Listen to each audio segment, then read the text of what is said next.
Hello, welcome to the October 8th, 2021 Club Cubase live stream. My name is Greg Undo. I'll be the host for the live stream today. Sorry, I'm just a couple minutes late. I was just kind of got an emergency quick call from Alan Silvestri, so I was helping him out, so my apologies. So if I'm just going to do a quick audio test to make sure everything is coming through okay. Bear with me just for a second. All right, everything sounds fine on my monitoring computer. So once again, my name is Greg Undo. I'm presenting from the United States, just outside of Alexandria, Virginia. And I work as a product specialist for Yamaha Corporation of America, focusing primarily on Steinberg products. And if you have not attended a live stream before, how it works is you can ask questions in the chat field or simply submit questions in advance by sending an email to clubcubase@steinberg.de. And when asking questions, if you have the ability to specify which version of Cubase it is, like I'm running Cubase 11 on Windows, or I'm running Cubase Elements 10.5 on Mac OS Big Sur, that information is helpful. Realize that as questions are asked, that often my ability to answer the questions in a real-time manner will get delayed. So I might be at sometimes 30 to 45 minutes behind. So if we could try to refrain from asking the same questions repeatedly, that would be appreciated. Just kind of would speed up the whole process so we can get through more questions. I want to give a quick shout out to some people. So we should have an index of all the topics covered in the live stream pinned to the top of the comments field later tonight. But if you wanted to search for topics that have been covered in previous live streams, you could go to cubaseindex.com, and Jan from Stockholm is kind enough to set up that site. We have two people that serve as moderators, Agent K and Jazz Dude. So they will probably be able to keep up a little more to any like quick questions that I may be behind in responding to, but I want to thank them for generously donating their time and efforts to help the community and to make it a better experience for everyone on the live stream. And also another area that's a great resource for Cubase information is the Cubase Nation Discord. And I know that Jazz Dude does a lot of work with that, so check that out as a resource in addition to all of the official Steinberg resources that are available, including the YouTube channels and stuff like that. So let's go ahead and get started. So we have a question from, and if you're, one other thing, if you're watching us live, please feel free to introduce yourself and tell us where you're based. Okay. Okay, so the first question is from Uno Momento from Finland. My piano on an instrument track is not responding. Mute and solo buttons are gray. So is the edit instrument button. MIDI activity shows signal, but no sound. Stereo outbus, no signal. What happened? So it sounds like if we wanted to come over here, let's say if I have a voice here, so let's say if I'm just playing maybe like this electric piano part, I will just come over here.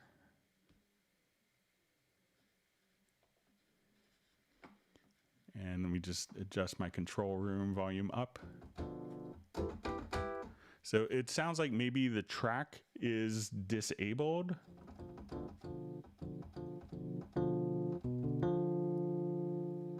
So try Uno just going over here, and if we disable the track, at that point, if it kind of looks like that, where you can't actually get to different things, if it looks a little grayed out where you can't access different things, or if it's frozen, but come over here and make sure, one, that the track is enabled.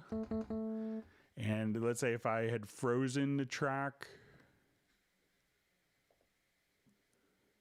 let's see if we get the same.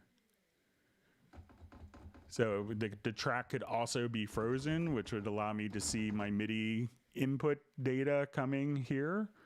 But if it's been frozen, then you're not going to get any MIDI activity or play it. So you could just come right over here and choose to unfreeze. So it's probably going to be one of those two elements there. It's either frozen or disabled.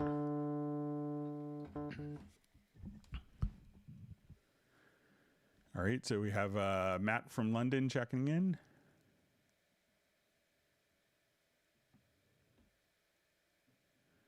All right, and we have John Costigan from Kenosha, Wisconsin, and Jan from Stockholm, and Trance 2020 from Berkshire, and Jazz Dude, Millard Brown. And Millard wants everyone to gently click the like button. All right. All right, so we have Dudley Spider Clark checking in from Tokyo. First time joining sessions. Just installed Cubase. Still don't know much. Well, thanks for joining. And feel free to ask any question anytime. And we have Ted Springman, Robbie Bowling from Dallas, Dallas LaRue from Las Vegas.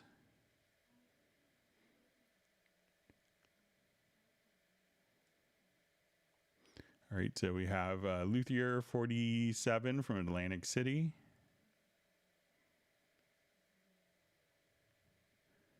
And Michael Pierce is able to join us today. It's great to have you here.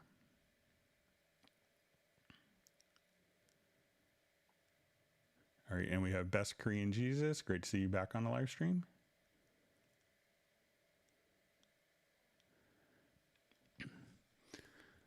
Okay, so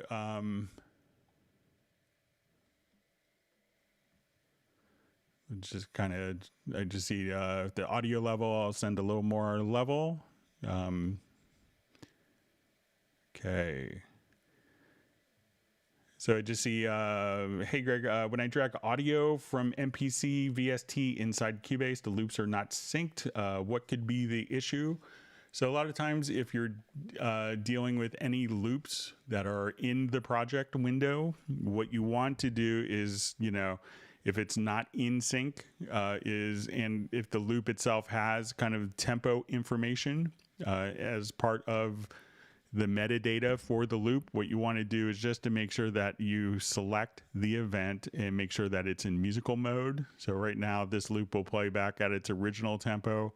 When I place it into musical mode, that will automatically fit within the number of beats. So anytime that you're dragging any audio in, just kind of click on it and make sure just from the info line that it's set to musical mode, and then it should automatically sync to the project tempo.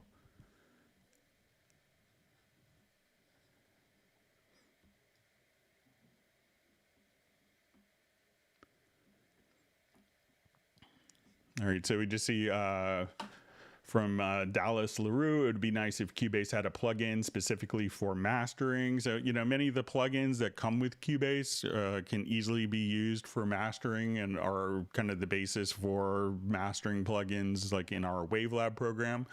So if you wanted to, you know, check out, you know, some of the ones that come to mind that are often used in mastering would be like the frequency. Is kind of a surgical dynamic EQ, and if you wanted to do more in the dynamics range, you know, you'll have all of your different limiters, but check out like Squasher is a great mastering plugin. You could also enable, if you wanted to look at like the multi-band compressor, the multi-band envelope shaper. So these are, you know, some of the plugins that would be often used in mastering type of environments. You also will have the Imager plugin. So if you wanted to look at this, so a lot of the plugins that you would use for mastering are just kind of standard Cubase plugins. So while they may not say mastering, you know, they're using Cubase is applicable for mastering or on individual parts.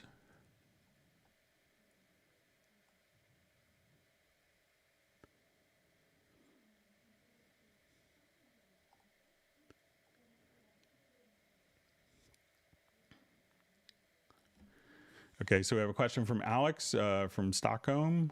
How do you best create templates in Cubase? I want a lot of VSTs, instruments, effects pre-configured. What is the best way to not drain the performance at the beginning? So if you're kind of starting with a template, so let's say if I had, if I was doing maybe like an orchestral thing with lots of effects and instruments, one of the things that you could do with templates not to kind of kill your CPU at the beginning is if you don't have tracks, a lot of composers now will just come over here and choose to disable tracks. And then as you just start to, when you need a flute track. So once the track is disabled, it's not taking up the memory, it's not taking up the CPU resources. And then as you go to use a track, just enable the track. And then at that point, you could, have access to the instrument. So a lot of people now will just have a large template and be able to just enable, disable particular tracks on, instead of having all the tracks available constantly, taking up CPU and memory, it's just to enable the tracks when you want to use those particular tracks. And all that's kind of just saved within the template, just when you come over here and do a save as template. So you could kind of start off without any of the data. So, and at this point you say, okay, now I need the oboe sound to be active. I just enable the track. And then that will be available to use. So that's a good way to build your template with lots of instruments pre-configured without killing your CPU.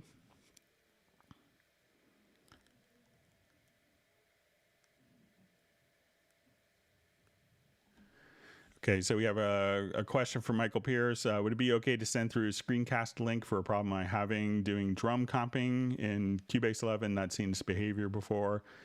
I probably mucked something up. Yeah, so if you have just a quick video, please feel free just to send a link to that, like a Dropbox or a WeTransfer, and it should be, and I'd be happy to take a look at it for Tuesday.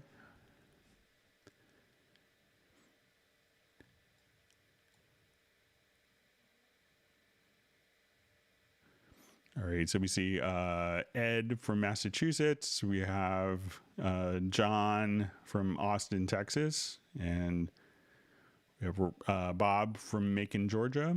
Jeff Zabelski from Chico, California. All right, so I just see a question. Let me just find it here real quick.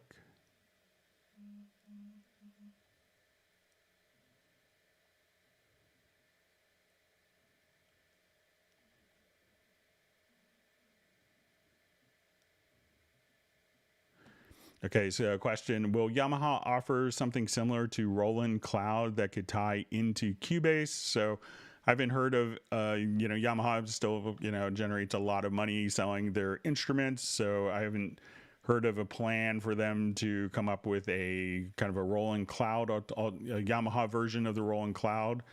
But sometimes I'm not privy to all the development information on the Yamaha side. So. But I haven't heard of any plans, like it's in the works at all, that I could share.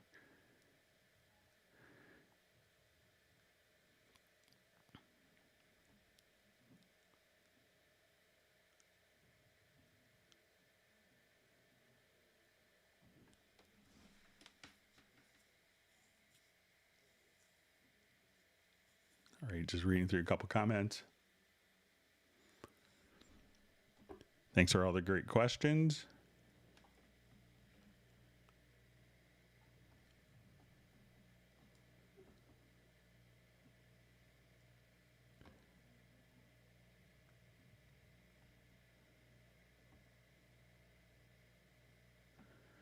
Okay, so a question from John Costigan. Hi, Greg. I hope all is well with you and yours. Could you remind me how to copy presets from previous versions, drop-down menus to Cubase 11, Windows 10? Thank you. So if you have the presets, all you really have to do is come over here and you could just save it in the profile manager.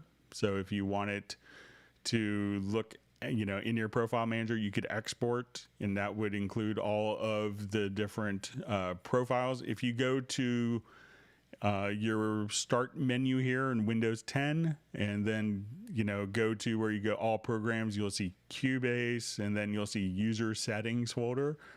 You can open up kind of the user settings folder for your Cubase version. So, and it would look something similar to on the Mac OS. You'd go into the library, into preferences.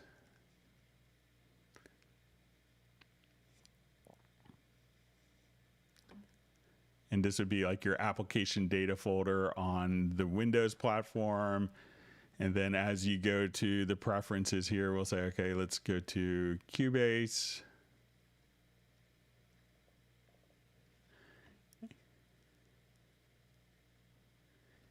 So as we're in our Cubase, we could see presets, and then we could see all of our presets here. So these could be copied for, you know, from, you know, version 10 to 11 or 10.5 to 11. You could just kind of keep this same exact folder structure and copy presets manually, or do it through the profile manager.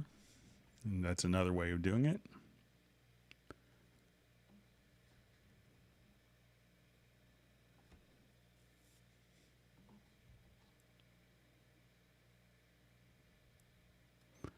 All right, great to see Dash Glitch on the live stream. Thanks for joining us.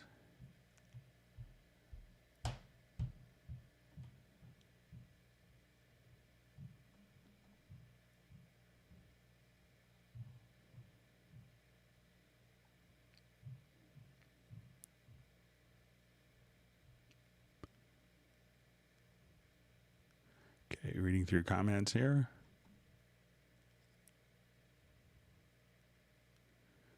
All right, so we see from Brian just saying, Greg, big thanks for all the lessons.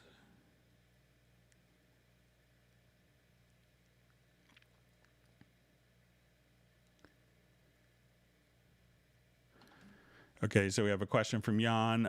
Will it be easier to change the custom color palette in the future, not project bounded? I want to take the opportunity to also wish for checkered patterns, stripes.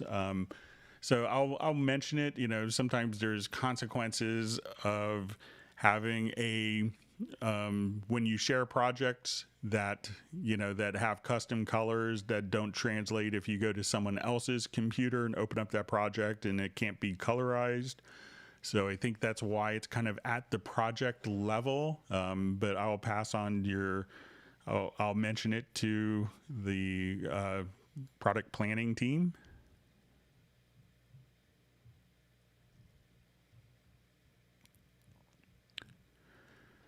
Okay, so we have a question. Could you explain how to set up orchestral templates in Cubase? So it could really, you know, be dependent upon the library that you're using. So let's say if I wanted to come over here, some people will have, you know, very specific methods of instruments that they want to see first. Some people will want to do it based on, you know, maybe a score. So let's say if we want to add instrument tracks, I can say, okay, I wanted to add, you know, Halion. So let's say we'll just add a track, and we'll start off and say,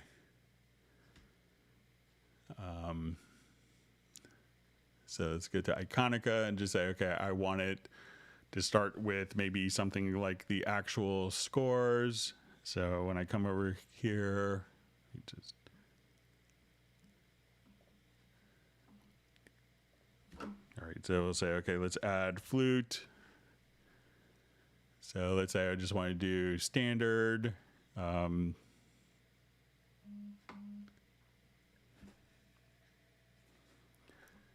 And then at this point, I wanted to, you know, say, okay, for our second one, maybe I just wanted to add oboe.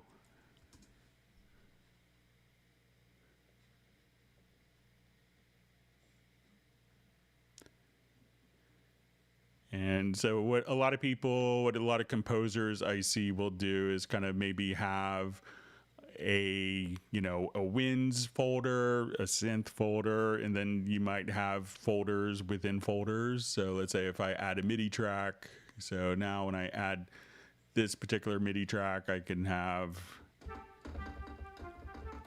my flute, and if I come here, we can just now have the oboe.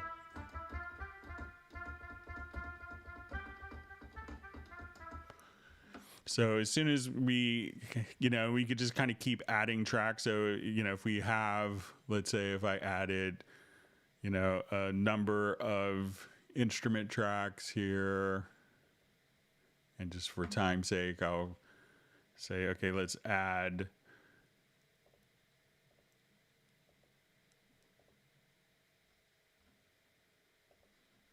so I could say, okay, this will be, and we could just label these as, flute, hit the tab key, that will take you to the naming field of the next track.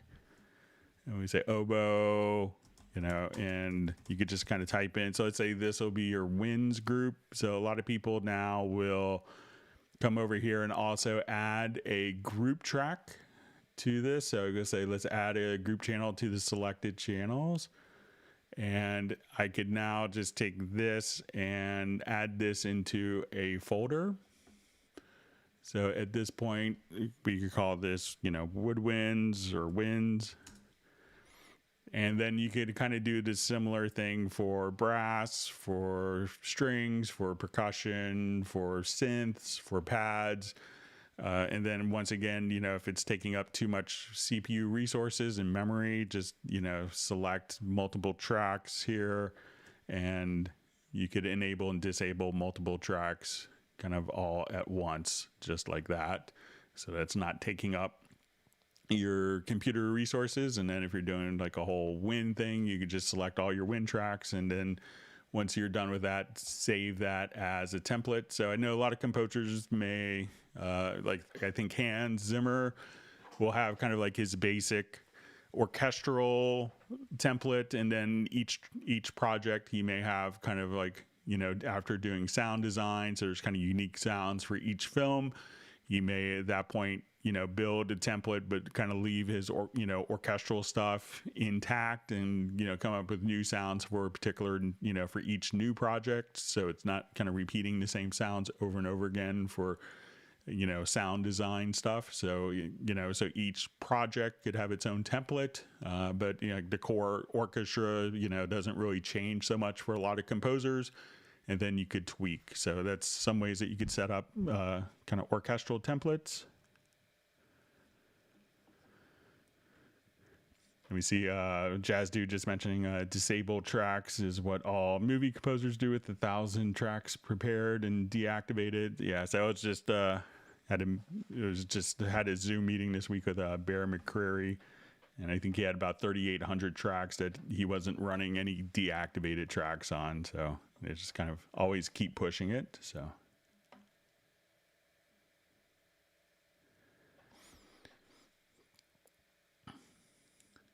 Okay, so we just see there are lots of Logic tutorials, but not many clear ones for Cubase I could really use to help. So if you could let us, if you have a particular question, so we have lots of tutorials. We have, I think, probably 13,000 or so topics covered in just these live streams in the last year and a half.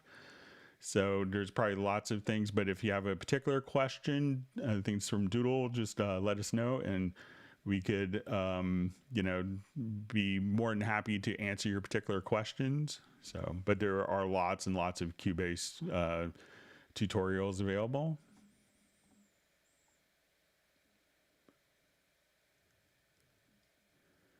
There you see Michael Pierce just saying we had a session last week, which was almost entirely Yamaha DX7 bass with a load of the cartridges. That thing is still amazing. We never got to the next synth, so lucky to have one. So yeah. I think what I find most interesting about the DX7 is just like how well it's made. Like you never see one with dead keys, or like every function on a DX7 will still work 35 years later. So, but it's great.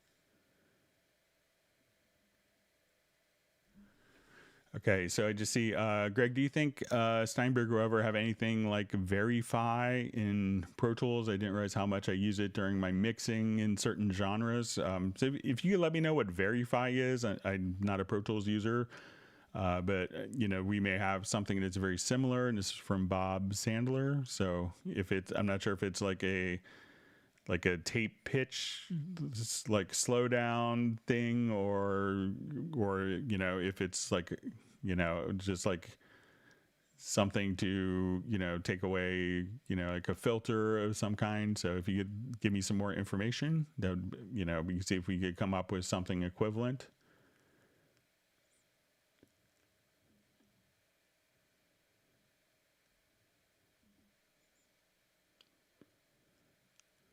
Okay, so we see from Dudley Spike Clark, very basic question, but how would you normally set up stems in Cubase? Example folder for strings, short to string short stem. So, you know, just kind of like what we did is, you know, we could have the folder set up here, and then oftentimes each of the folders will have a group, and then maybe each of these would have their own reverb as well. So a lot of times this will happen if you're using kind of you know, plugins for the reverb. There's a lot of great reverbs inside of the particular, you know, ensembles where like the natural ambiances of where the samples were done. But, you know, so this way you could have like your winds folder, you could have its own dedicated group. So if you needed to do stems directly to the group, this is a pretty typical workflow and routing for that.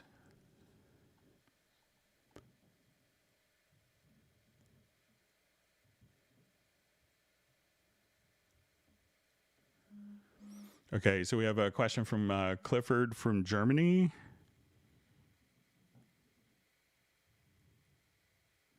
And just one second, just had a quick email pop in.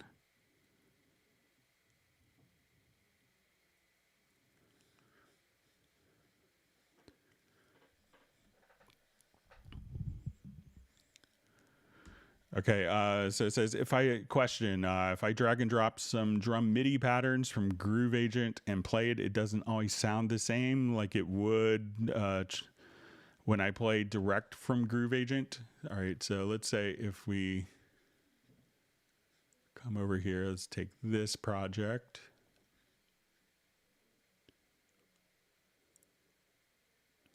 So, you know, some of the MIDI notes can actually trigger patterns in Groove Agent. So let's say if I come over here and I have a pattern pad. So let me just take the tempo down to. All right, so let's say.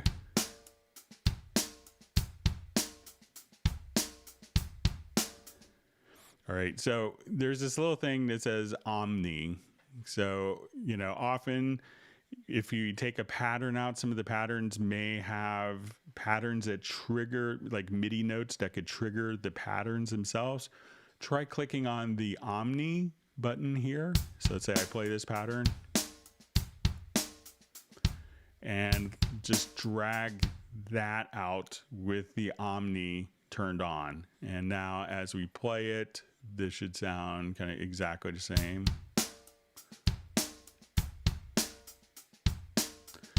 And this basically will create a new port that's going to, you know, be one for patterns and one for the MIDI notes. So try just clicking on the Omni here and see if that does a trick for you.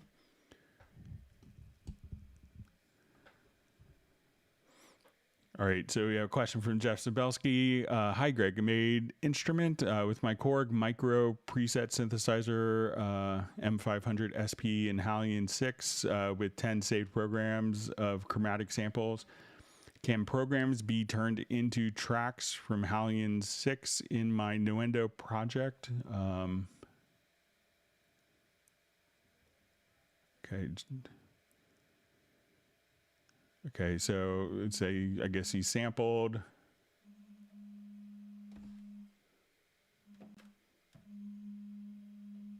Sorry, I just have a call coming in. Everyone's trying to reach me today for some reason. All right. Okay. So it's just with my Chord micro preset synthesizers. I made patterns in Halion 6 and saved programs of chromatic samples. And I just see, can programs be turned into tracks from Halion in my Nuendo project? So, you know, if we have, let's say, our Halion samples here, so let's come over and I'll just say, let's go to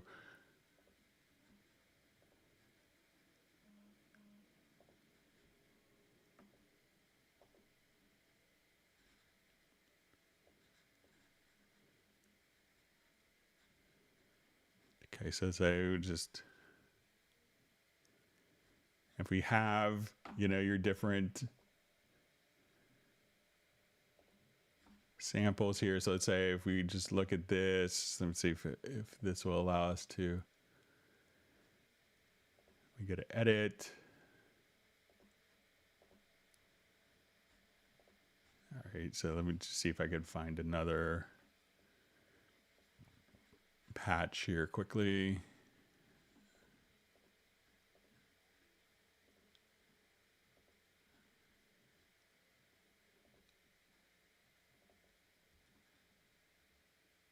So with some of them, you could actually see kind of the sample mapping. So let's say if we look at it here, so, you know, okay, so I just see, you know, so can programs be turned into tracks from Halion in my Nuendo project? So, you know, if you have the instrument track that's being routed out to it, you know, that will just automatically, you know, that will automatically communicate the incoming MIDI message directly to the instrument. But it's not going to automatically turn the programs into tracks. But as soon as you load up those instruments, you could have this track play through that program. So let me know if I misunderstood the question, Jeff. All right, so we have Michael Teams. Thanks for joining us. So we will probably start giving out ice cream.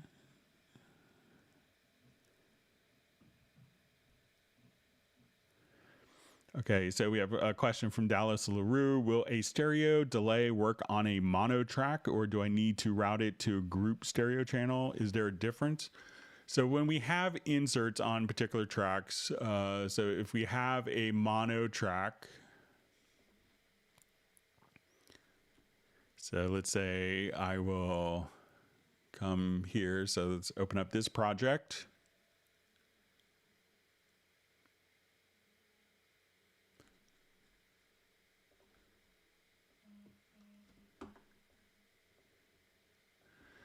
Okay, so let's say if I wanted to take my bass and, you know, so if I insert a plugin, like a stereo plugin, if I insert a plugin, it's going to maintain the channel width. So if I insert a stereo delay as an insert, then the delay will be in mono because it's a mono track. But if you want it to be in stereo, you don't have to create a group.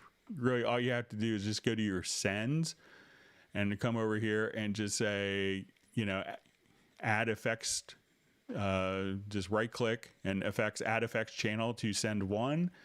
And now if you put in a delay, so let's say like a ping pong delay, you could now have that automatically just kind of be in stereo. So you don't have to create anything different, but just instead of, if it's on a mono track and you want it to be stereo, just use a stereo effect send. And if you wanted it to be in, you know, a mono, if you wanted, you know, the effect to be mono, which makes sense in a lot of cases, you would run it as an insert. So just run it as an effect send, and you could just easily add it, you know, just as easily just by clicking, right clicking and add effects channel to the send. And then you could have your stereo tracks without the need to create a group channel and send it to the group channel. It's kind of doing that all for you in the background.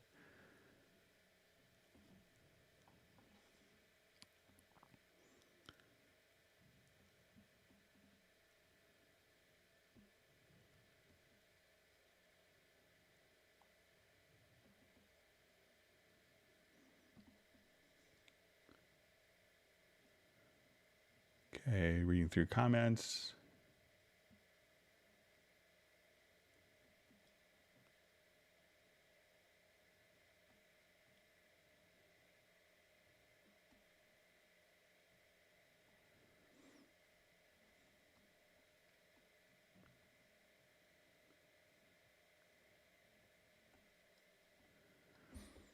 Okay, so we have a, let's see.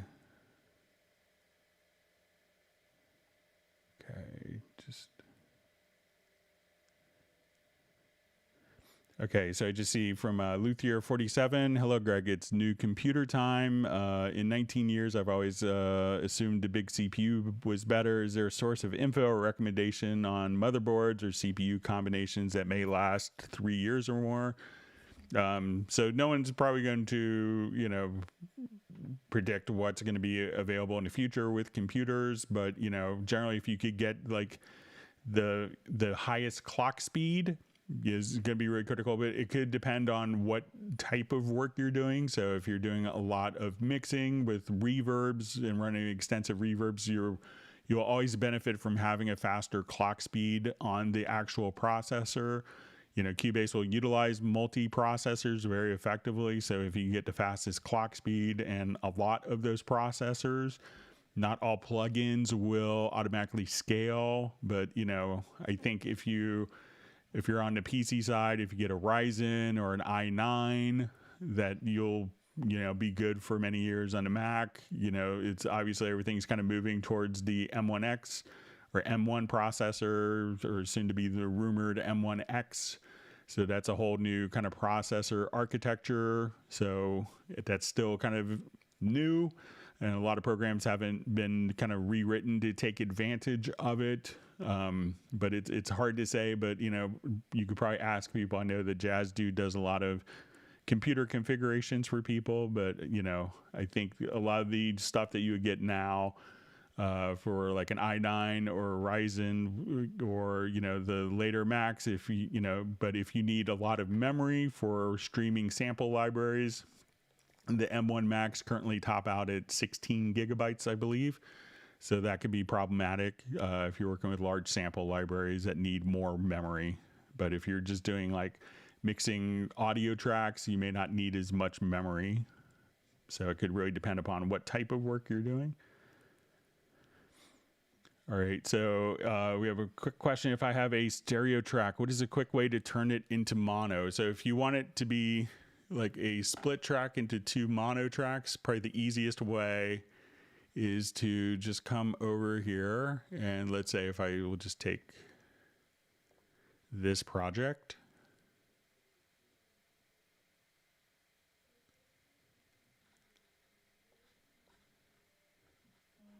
and we could select the channel here, and if I go to project, I could just say convert tracks, and we can say multi-channel to mono.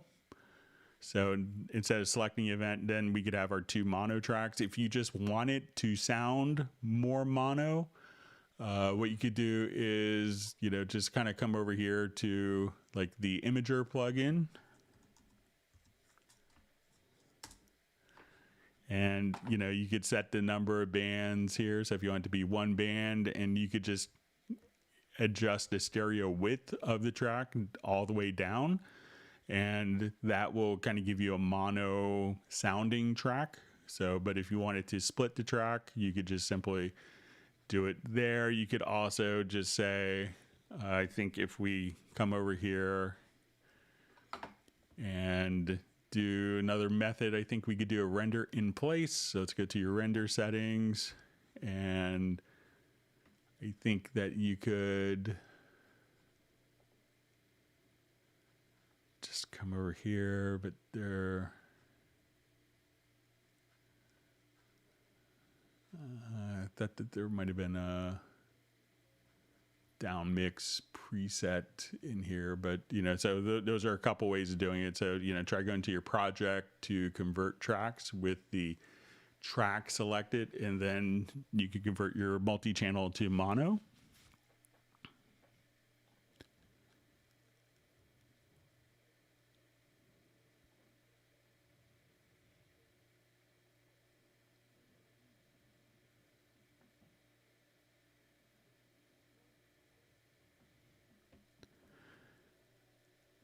Okay, so we just see, hi guys, newbie question. How to initialize Retrologue 2 or start from scratch? Simple sine wave, there's no default preset, or is it? So when I go to, let's say I add a Retrologue track.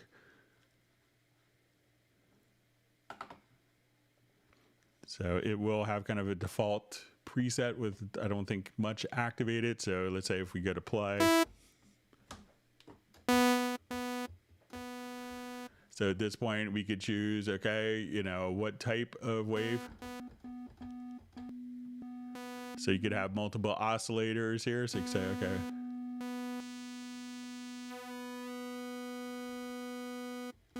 And let's come over here, let's add a sub. And maybe a little bit of noise.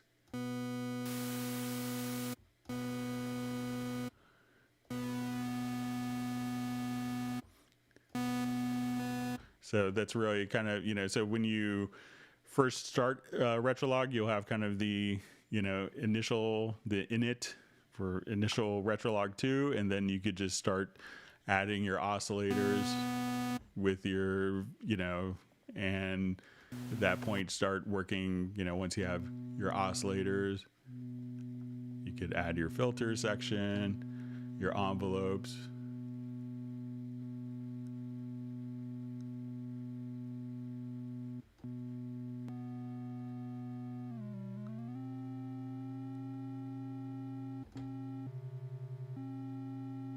And start having fun. So as soon as you open up Retrologue, it'll start there. It's kind of a blank template to start designing your own sound with.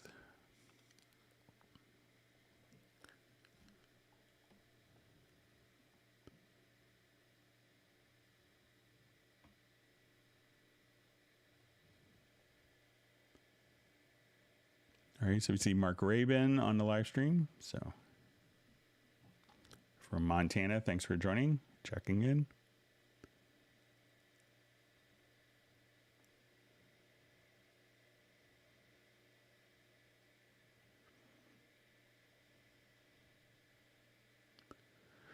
Okay, so we see a question, when sending some signal to two different effects tracks, each one with different reverb, is it okay? Or can it create comb filtering? So it's totally fine. So, you know, always realize that anytime that plugins are instantiated and used within Cubase, that they're going to be delay compensated. So you shouldn't have any problem with comb filtering. You know, ideally, you know, if you're using sends, you know, I see a lot of people, you know, you could take, you know, a number of different sources and send them all to the same reverb. And at that point, you know, both sources can utilize the same reverb through 3 sends. But, you know, if you're using multiple effects tracks on different, you know, with different reverbs, it's not going to create comb filtering for you. Okay, so we have a question. How do you use a VCA? How do you use VCA tracks across the whole mix on Cubase? So let's say if I jump to this project, and I'll revert it.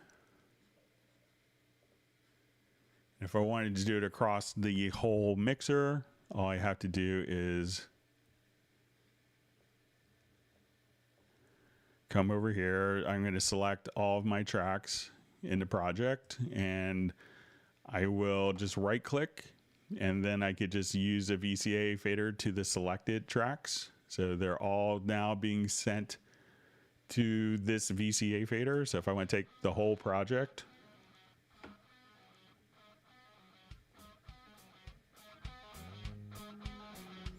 I can now just take this one VCA and control the automation of everything directly there. So just select all the tracks, hold down, select the top, hold down the shift key, select the bottom, right click, and add VCA to selected channels. And then the VCA faders will always be green, and you could just come right over here. So let's say if I wanted the VCA track to be, let's say, a red color, I could just come right over here. And as we work on that, I could control everything through this one VCA fader.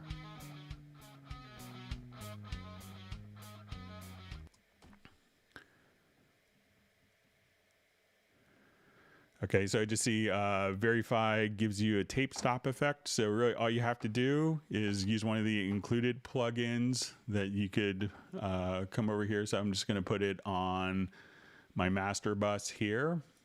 And there's a plugin called, thanks for the clarification, but there's a plugin under Other called Loop Mash FX. So if I wanted to just kind of come here, and we could actually play this via MIDI. So let's say as we're playing, and you could speed up the tape drop. And this will also allow you to do our stuff like stutters. So let's say I want to come here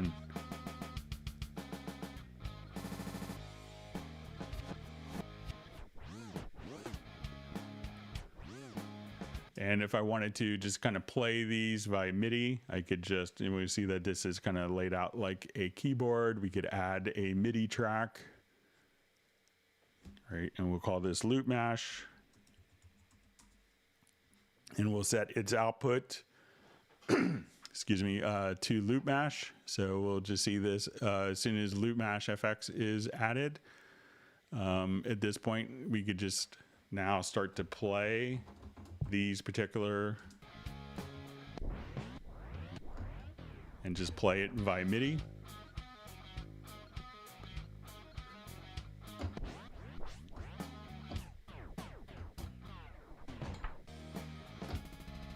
So any of these different types of effects, and you could time these based on 8/16.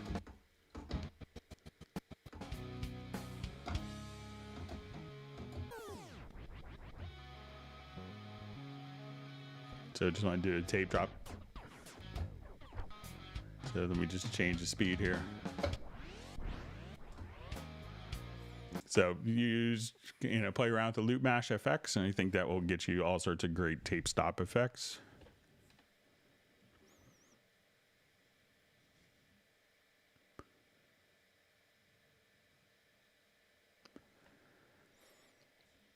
All right, so we see Jeff Sabelski just says, I fixed a broken key, always high C on any keyboard, hands on it from carrying.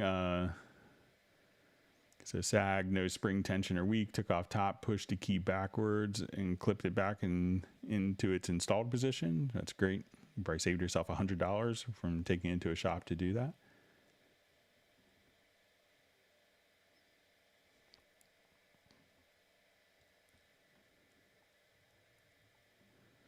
All right, so we have Alexander Plasko checking in, and we have Byron K checking in from Hawaii.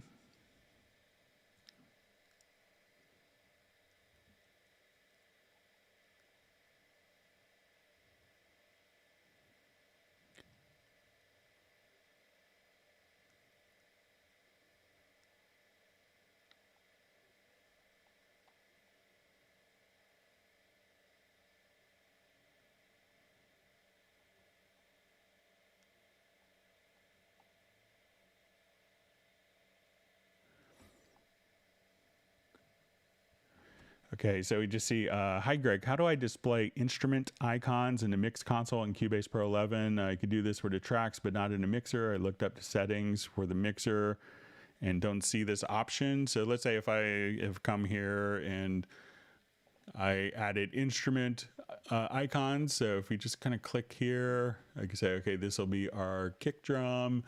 So we'll hit okay. Let's say, okay, we'll do our snare. So I'll just add these. So we can say, okay, this is our snare. Let's add one for bass. And they're coincidentally all Yamaha instruments. So we'll come over here, and it's good because Yamaha makes lots of instruments. So let's say, okay, this will be my bass. Okay, and let's say we add some for guitars.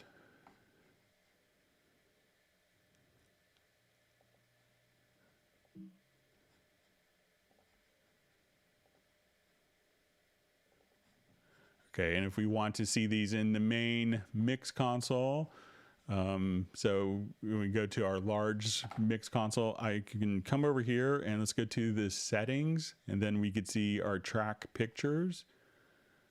So we can see this little line here, and you may have to just make this taller. And now as we kind of scroll in the mix view, so if you go to the setup window here, we can see the pictures indicated right there. So we could have our track pictures, and we could have all of those track pictures indicated right there in the main mix console, or not to see them. But it could be that you have to either scroll up or down within the racks to see it, or maybe make this a little taller to see it. But the same icons, and you can put your own user pictures in, will be available on the tracks or in the mix console.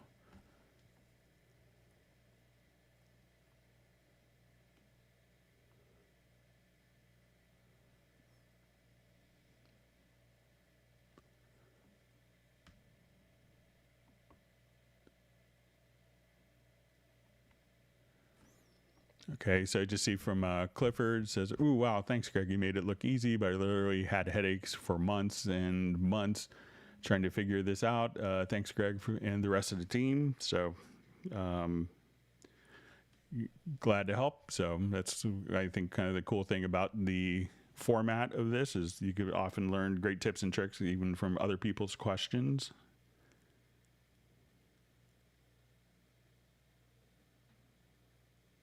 Hang on just 1 second. Just had a quick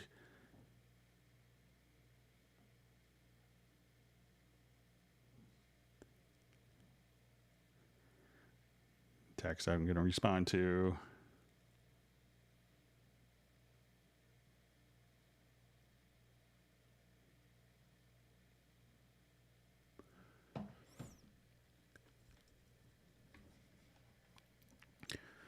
All right, so I see from Ted Springman, if Yamaha has any interest in modeling Emerson's Monster Moog modular system, I can pass along the contact info for the director at the Music Museum just outside Philly. It's bone chilling in person. So I'll pass that on to one of the sound designers at Yamaha. So thanks for for letting us know about that.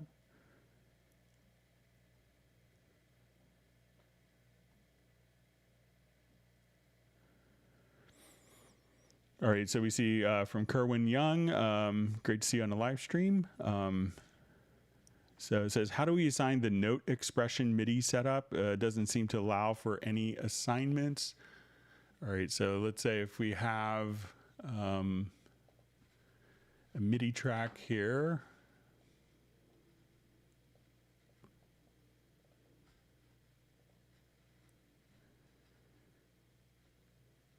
So I think that when we do this, that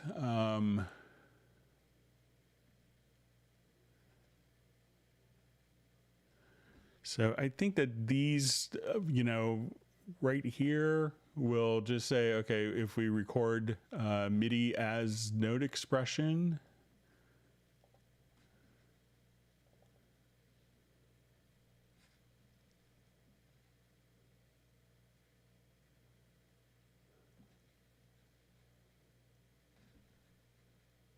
so let's say if I wanted to come here and I had some different MIDI notes going on, and let me just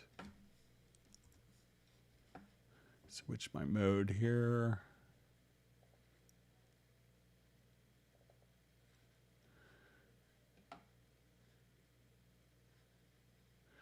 So, I think that, once you assign, these particular controllers, so like once we have that this will respond to standard. So let's say if I come over here,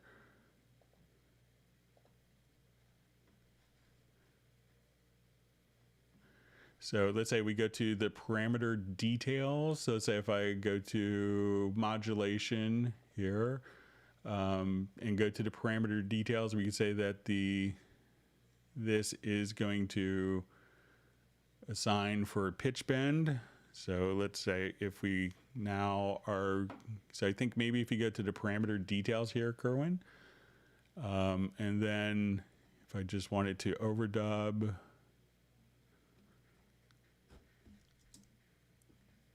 so say as I record in. So now I'm moving my modulation wheel, and that's actually doing the volume control right there. So just go to the parameter details here, and then you could assign what MIDI message is actually assigned to a particular note expression parameter. So here we can say, you know, this modulation will be doing, you know, pitch bend, or so give that a try, Kerwin, see if that works for you.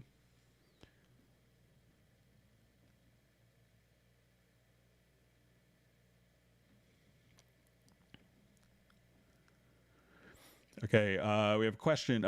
If I have a sample loop sound great at 80 BPM, but I decide to adjust the track to 100 BPM, how do I automatically make it time stretch to the grid when I move tempo up or down? Okay, so let's say, jump back to this project.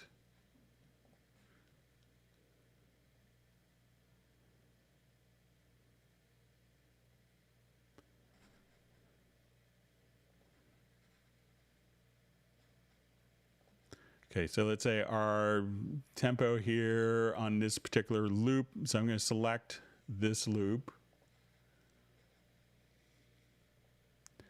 And, you know, as we work with a particular loop, you know, a lot of times if it's been recorded as audio into Cubase, it'll be tempo stamped. If it's just a random loop and you don't know what the tempo is, a lot of times, you know, loops will have the tempo kind of embedded. You could come over here if you don't know what the tempo of the loop is originally. So let's say we play this. I'm just going to count how many beats it is.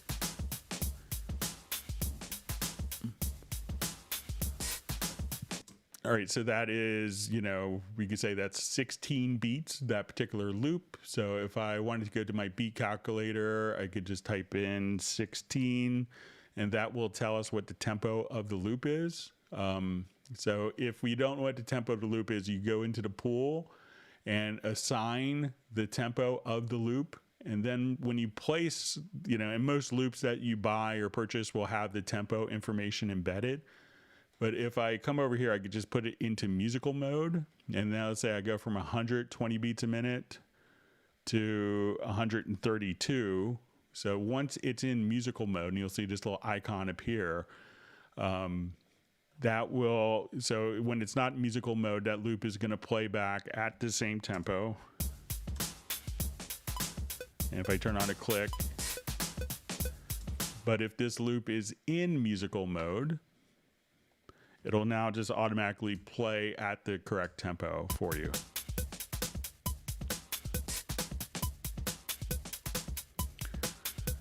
So find out what the origin time is. Either if it's a loop that you got from somewhere, you could just simply often look in the name, or you could see it in the pool if it has the metadata. But, you know, and if you don't know what the tempo is, the original tempo, use the under project menu, use the beat calculator, and then you could select, and from there just place it into musical mode.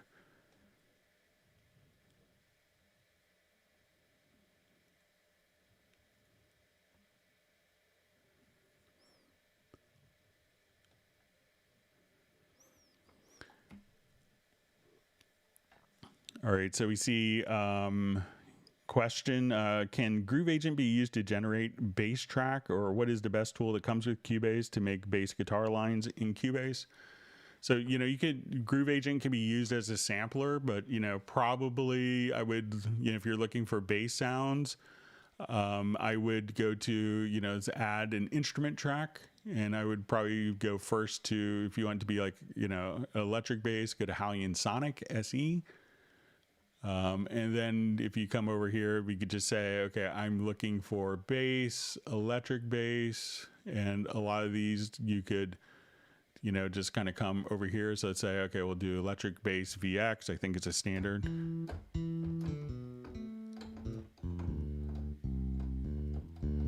And you could take the reverb off as the first thing. So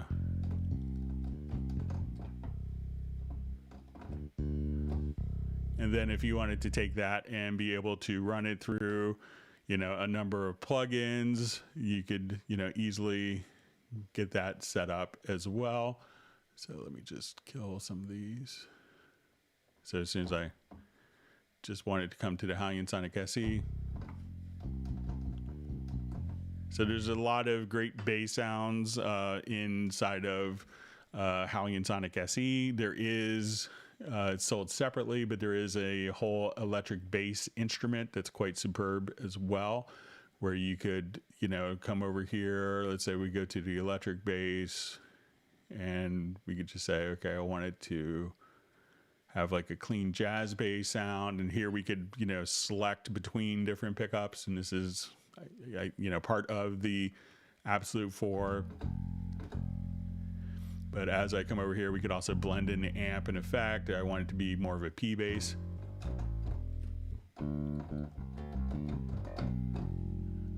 Or I wanted this to be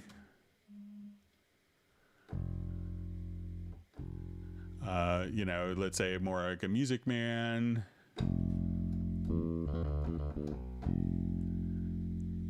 And you have different articulations. So if you want it to be like muted,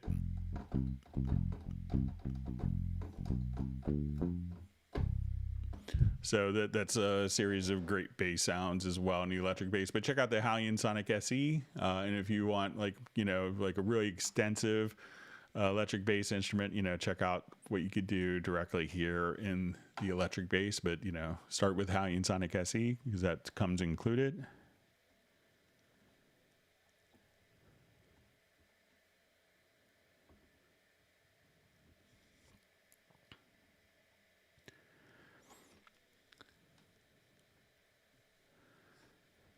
All right, so we just see a question from Frank. So great to see you on the live stream again. If we normalize an audio track by LUFS, do we then have to render the audio track to make the changes permanent? So if the track has been rendered, if you do it with the audio processes, and let's just say, and I'll just come over here, let's do just a new project just to kind of show.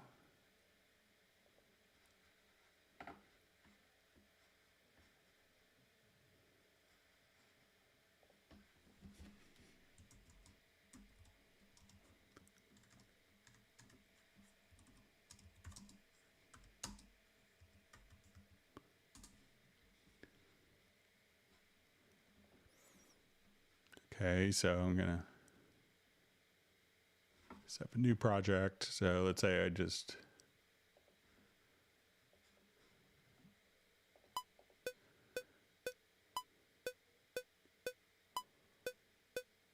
okay, so let's say we've now recorded an audio file, and when we go to look into our folder,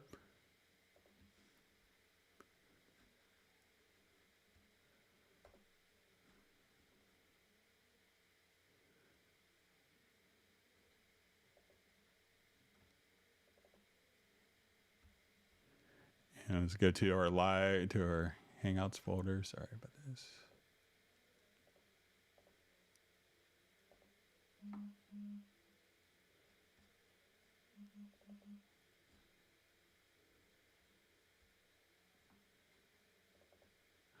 Okay, so we just recorded that audio file and it shows up here in our audio file.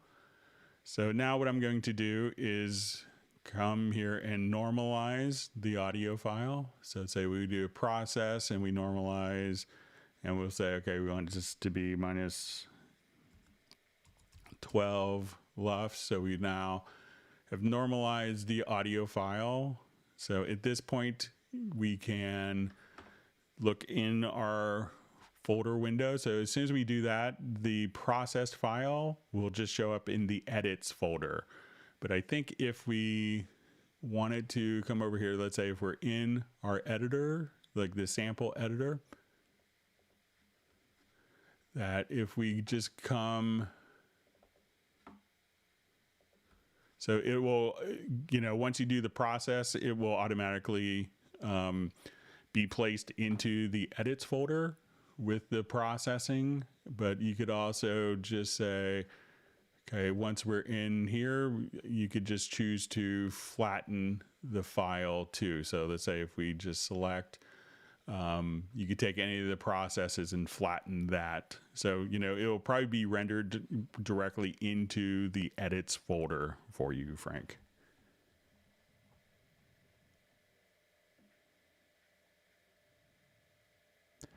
Okay, so Michael Teams wants people to whack the like button.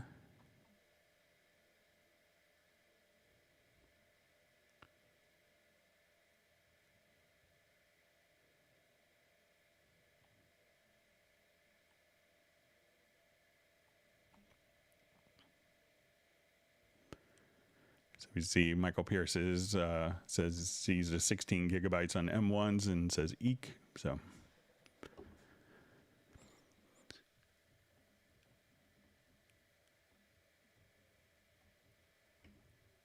All right, so you see Mark Rabin had to move on, do something else, but thanks for joining us for a little bit. All right, we have Chris checking in from Poland. All right, and we see someone saying it looks like Cakewalk, so it's probably more that Cakewalk looks a lot like Cubase, I would think.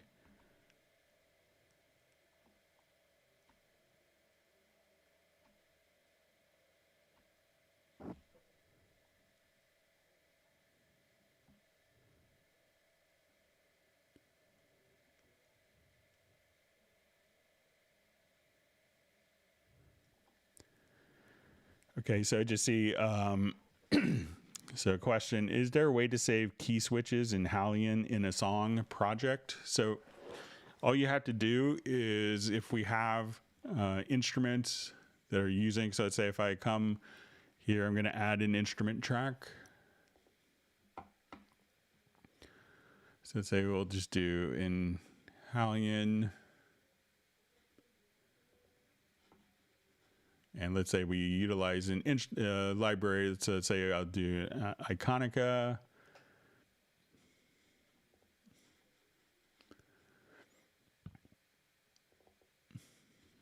Okay, so where this will have a lot of different key switches. And we see the key switches here. So to have that information kind of stored within the project, you know, so it's going to be a part of the instrument, but if you wanted to see all of the key switches, you know, once we have, let's say I will just come right over here. We'll go into our editor.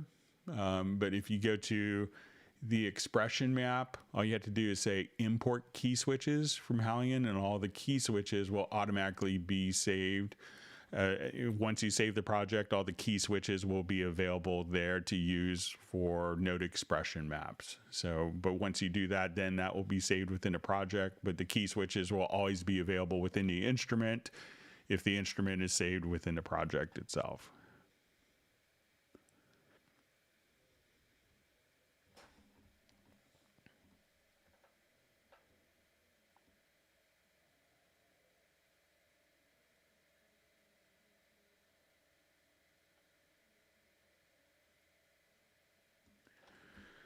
Okay, so we see from Jeff Sabelski, Greg, I make sampled programs presets in Halion 6. Are there advantages than using them in Halion Sonic and Nuendo for more editing choices? So it'll, you know, we could think of Halion Sonic SE and Halion Sonic as kind of subset features of the full version of Halion, like what we see on the screen now.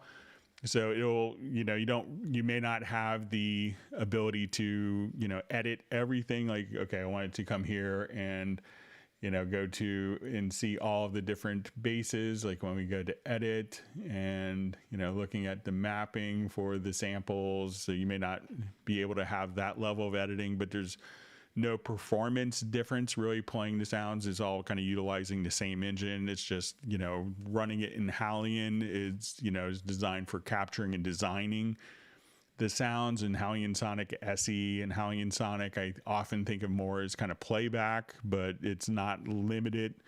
You know, Halion 6 can do all of the playback functions as well, but if you want something to be like really easy to utilize for other elements, you know, there's no significant difference playing them in between the three different playback engines. It's the same engine, but the three different plugins rather.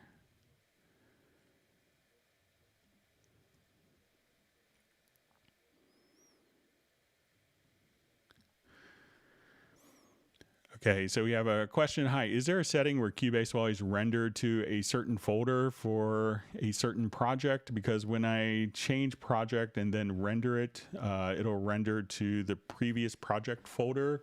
So yeah, I assume this is in the export audio mixdown.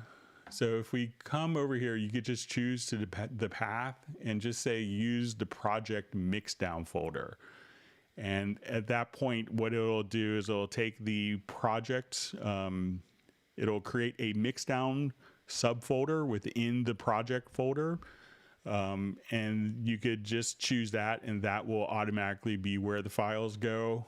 Kind of sometimes having, we want the user to be, to set where the files will be. Sometimes people want it in the project folder. Sometimes they don't. Sometimes they want it to go to a specific folder. Sometimes they have a folder that's independent of the project for all their mix downs. So, you kind of make that choice. But if you want to make it really easy, just choose the project mixdown folder, and that will create a mixdown subfolder within the main project folder, and the mixdown will be placed there. So just right here in path, and choose the project mixdown folder.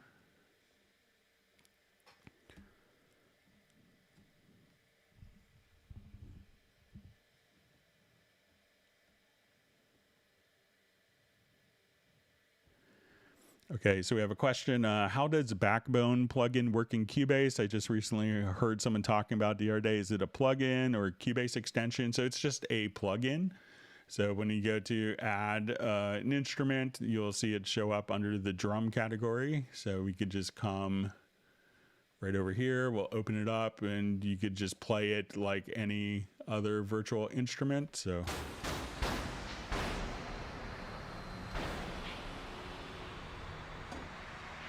and then as soon as you release, so you hold the one key down and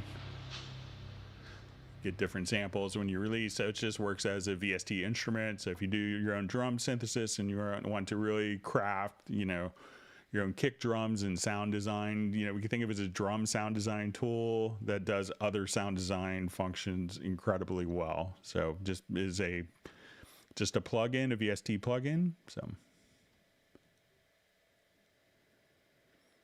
All right, we see Gareth is tied up with his new job, so he's saying hello to everyone. So hopefully you can make it towards the end of the live stream.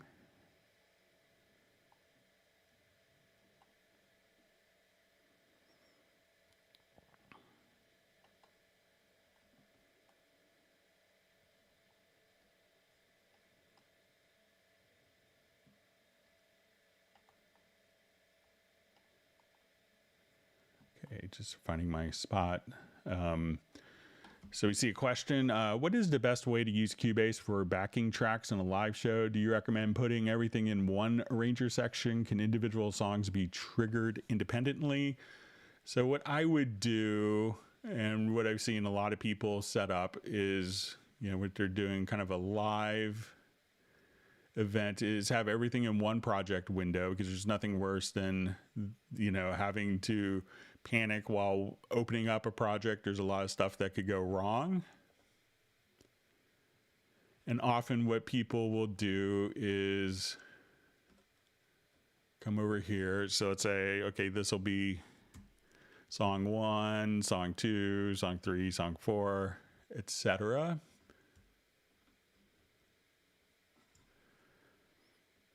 So we could come over here, and let's say if I even set up a couple ways that people navigate quickly between the different parts is, let's say, okay, I wanted to add a marker track, so I will just add a cycle marker to each of these songs.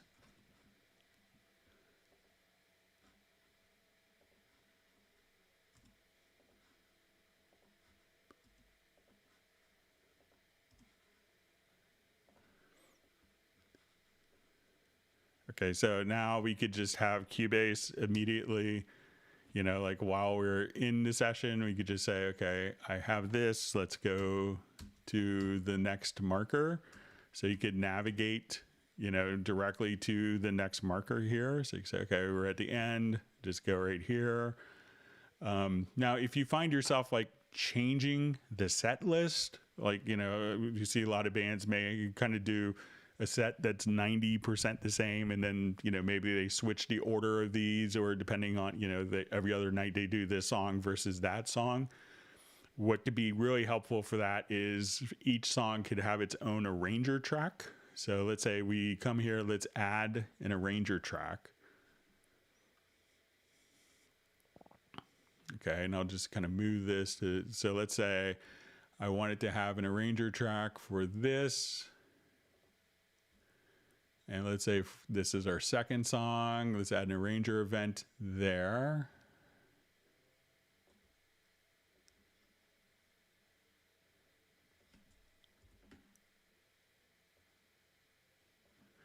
Okay, so now we have our arranger track. So we could have our different songs all defined here. And then let's say, okay, you know, now we wanted song A to be at the top to start the set, but the next night we wanted song E. So instead of having to navigate, we could just activate the arranger track, and this will just automatically play directly to the different sections. So you could have the whole set kind of mapped out and have each song as an arranger chain, and then just change the arrangement here. And at that point, you could just say, okay, and you could trigger these via MIDI. So if you have even a guitar pedal board, you could just, you know, through the generic remote, trigger these different arranger chains through MIDI. So most people, instead of, you know, will have everything loaded up into one project and be able to kind of navigate that. And it takes a lot of variables out. You know, there's nothing worse than, you know, oh, let's go right now, and then waiting for a project to load up from the laptop live.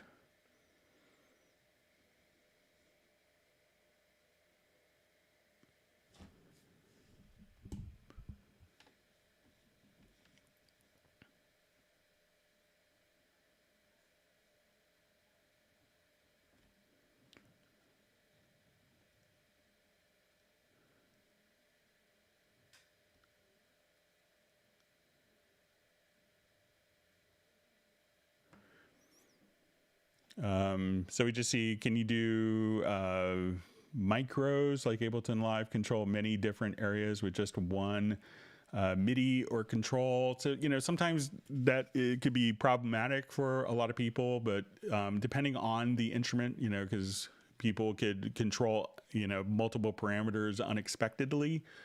But, you know, if you have, you know, let's say different instruments here, so let's say I have a backbone,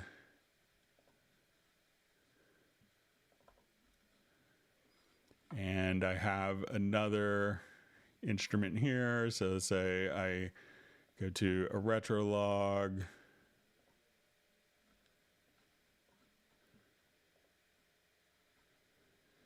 and we'll add one more, let's say a pad shop.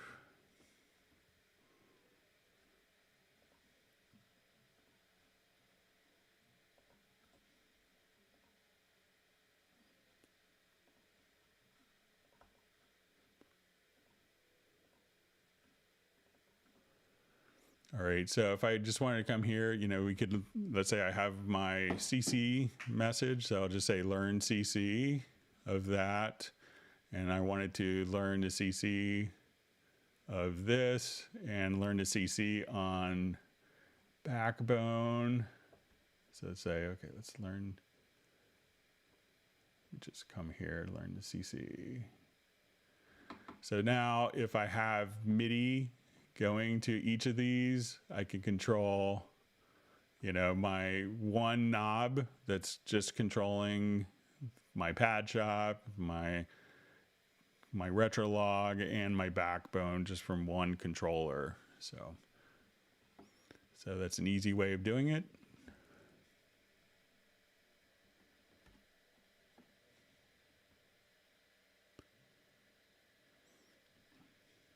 All right, we see that Cubase Junkie has made the live stream.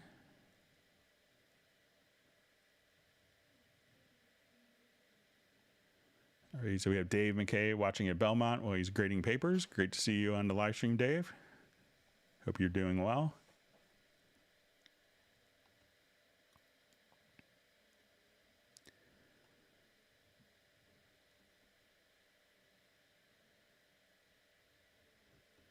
All right, we have Dan Freeman checking in from Atlanta.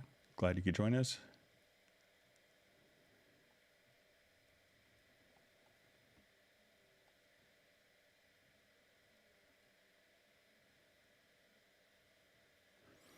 All right, so we see from Cubase Drunky just says, I was thinking about creating some new icons, but the default Cubase track icons look nice and clean. So yeah, it always seems like a really easy thing until you actually do it. So.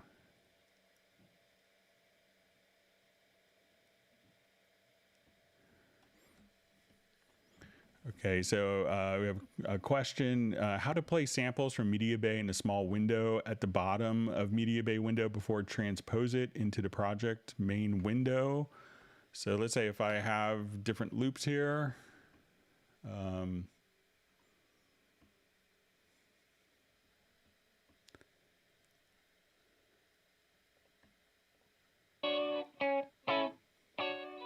so here we could, you know, just, so if you want to just kind of play.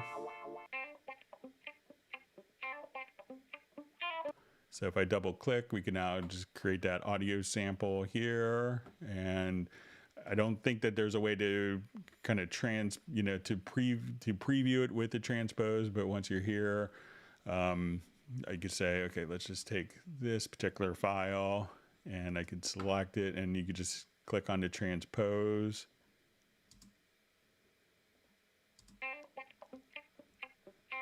So as soon as that is selected,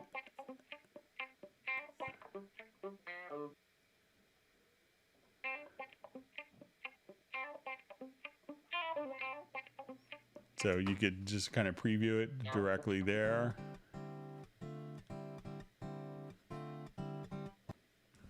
And then as soon as we're kind of playing here, I could select the event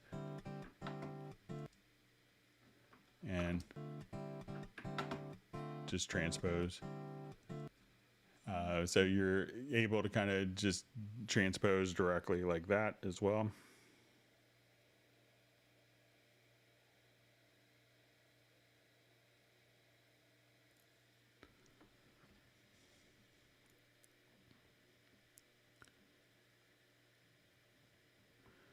All right, we see Michael Teams wants people to smash the like button, and we see Tracy Griffith on the live stream. Thanks for joining.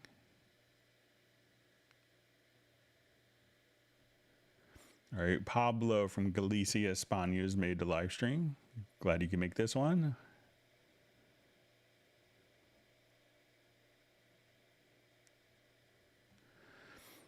Okay, so we have a question. Sometimes when coloring multiple tracks, it doesn't work. It always works for events, but tracks don't always do multiple, even from menu. Is there a setting I need to engage, disengage? Okay, so if you're colorizing multiple tracks, make sure that if you have an event selected, you know, and we come over here and we go to colorize multiple tracks. So let's say we come here, that's not going to work because the selected event will take priority. So click in a blank spot and now select your different tracks, go to the color tool and choose your color. And then you could select, it's really easy sometimes just to have one event inadvertently selected, but you just make sure you don't have any events selected and just the actual tracks themselves.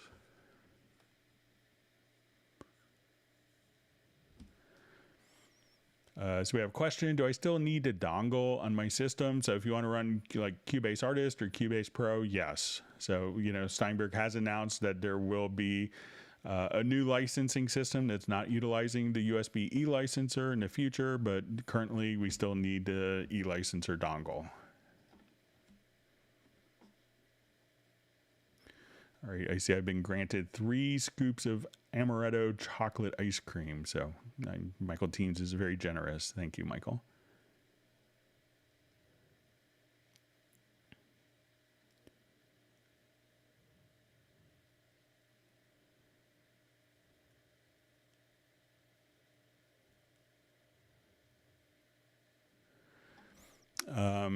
So I just see, hi Greg, when using the chord track and entering chords with the mouse, is there a way to move the chord editor panel around the arrangement window?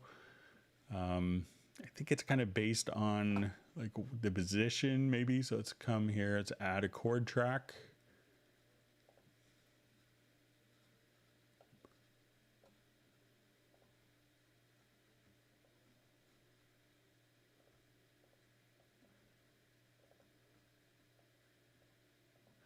So I think it's going to be, you know, just to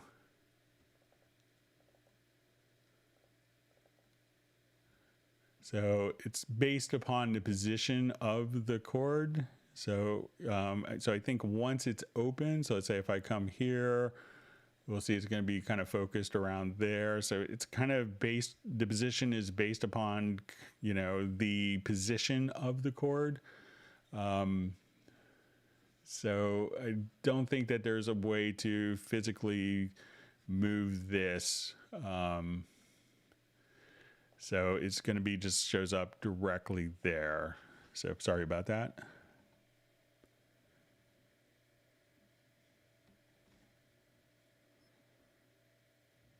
All right, so we see Cedric on the live stream. Thanks for joining us from India.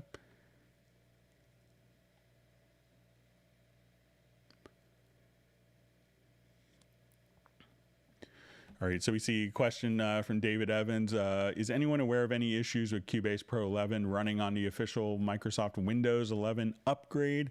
I'm not aware of any. I know that Steinberg has recommended not to upgrade to it as they're still doing all of their quality assurance tests. You know, they do thousands of different tests when there's a new operating system to make sure everything is working as expected. So they're still going through that. I know that there's lots of people that are, you know, currently using it without problems, you know, and it could be that their hardware is, you know, naturally set up for it. Like, you know, but if you have like older audio interfaces or MIDI interfaces or, you know, hardware components, they may have some issues with compatibility. So it's still, you know, I usually try not to upgrade to an operating system on a mission critical part on, you know, like the first week.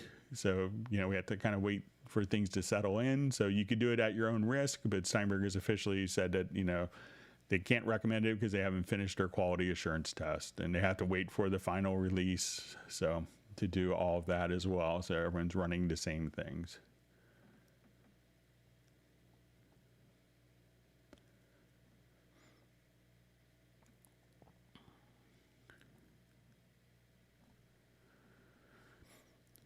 Okay, so we see, can I use my Yamaha key for MIDI? So I assume this from Tracy Griffith, I assume it's the Yamaha keyboard. So you could use any keyboard that has MIDI output. So if it has a USB connection, which most keyboards in the last 15 years will have, you can utilize a USB connection and treat it as a MIDI interface. If not, you can connect a MIDI output. If it has a MIDI out on it, you could connect that directly to a MIDI interface or to an audio interface that has standard 5-pin DIN MIDI connections.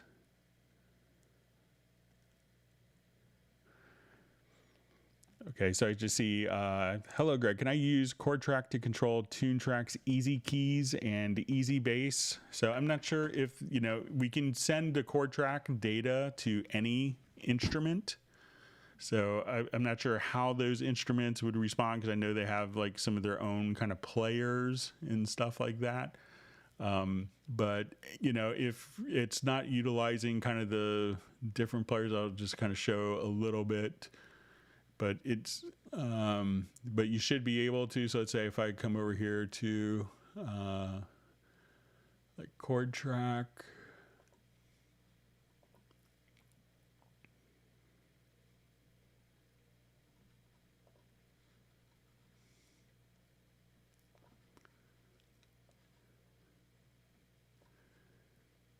So let's say if I have kind of maybe like a bit of a soundtracky type thing, that when I'm here, we could tell the different chords we could tell which tracks to follow the chords or not, just in the follow chord track. So if I wanted to come here and just kind of paint in different chord progressions, like say, okay, let's start in the key of D, or I want it to be in G, that all the MIDI tracks, if we look at the MIDI tracks here, they'll automatically just change. So we look at all the MIDI tracks at this point. If I just go to G, so if we look at the MIDI data here, I can just say, okay, when I go to E, all of those will change. So how that reacts to, like, if it's playing like a virtual piano part, I'm not sure how that will interact with easy keys or easy bass, but if it's just the MIDI data that's kind of playing, they will be able to follow the chord track. So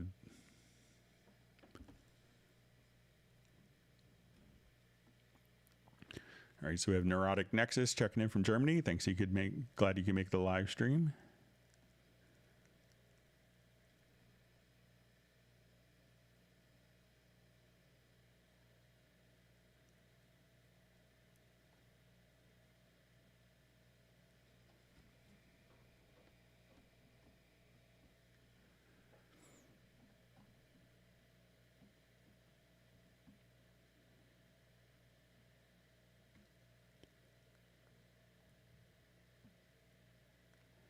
Okay, reading through comments.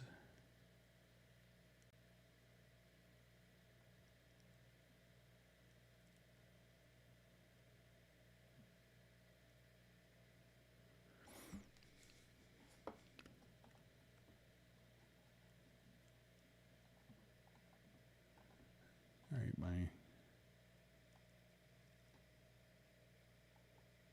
chat field just jumped. Sorry about that.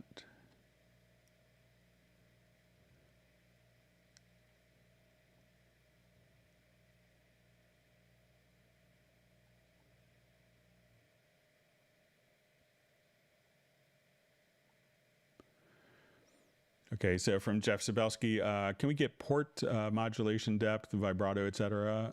On my analog chord samples are cool. On one slide on it is Traveler adds resonance, like in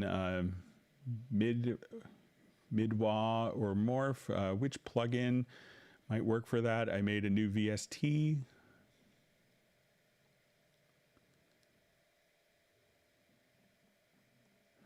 Okay, so I'm not sure if, like, once you have kind of started with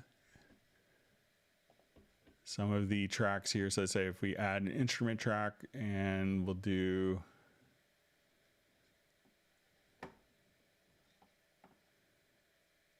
let's go to our Halion.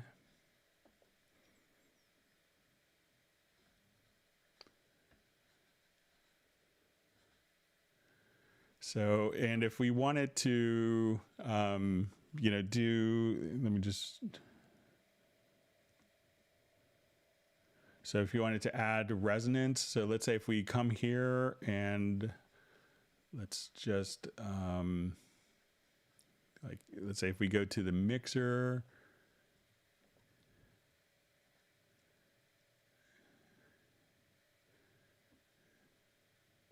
so let's say if you go to like the filter section, to the filter plugins.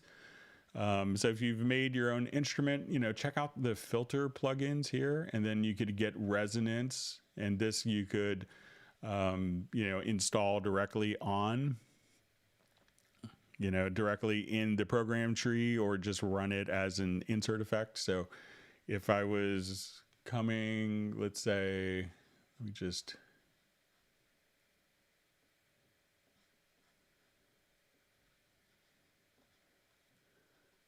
all right, so let's say if I take this drum loop, and if I wanted to incorporate it into the program, I could now at this point just go to the program, and we'll go to new.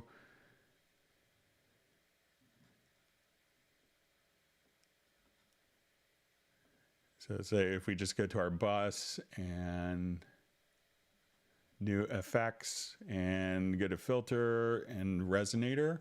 So now as part of the program, when you come over here, you could just do, you know, edit the resonator part, and you could have that as part of the instrument. So the audio samples get processed through this particular plugin.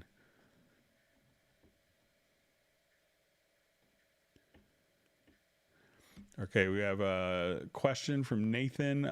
Is there a way to activate the Q link from the main window or only from the mix console? So the Q link can be activated. So it's just going to be Alt or Option plus Shift, and that will kind of activate the Q link. So if you wanted to come over and, you know, take a number of, you know, like route, let's say if we had a number of tracks of audio,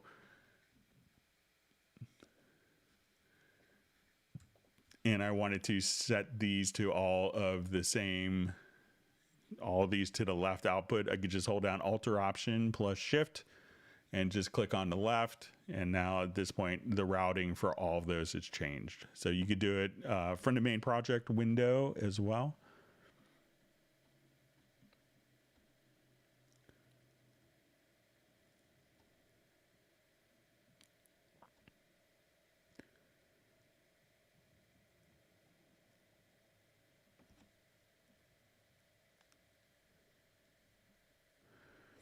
Okay, so it says, Greg, the last one on Halion today from Jeff Sabelski.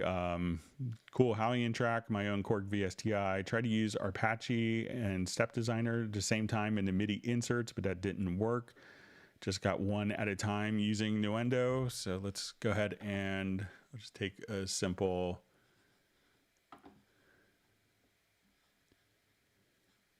patch in Halion here. So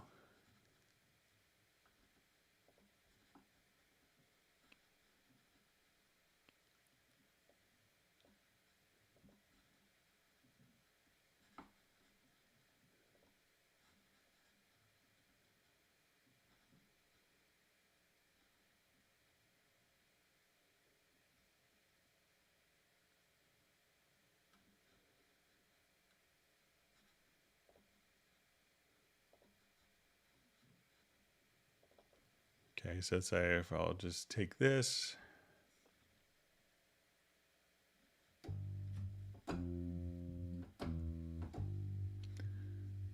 Okay, so I have a very simple patch, and I will come to my Apache. So I'll play just play a chord. And let's also run it through, I think it's Step Designer. Let me just make sure.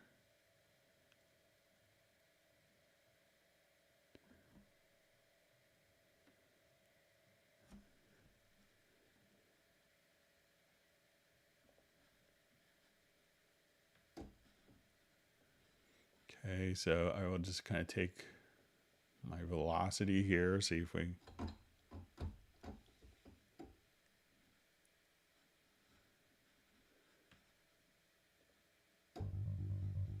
All right, so let's say we play. I'll just turn this up a little bit.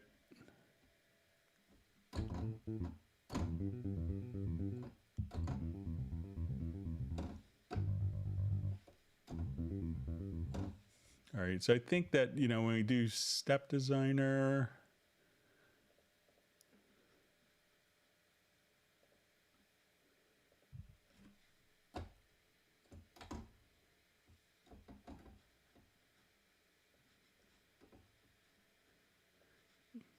and we may have to have like some MIDI notes drawn in, so let me just...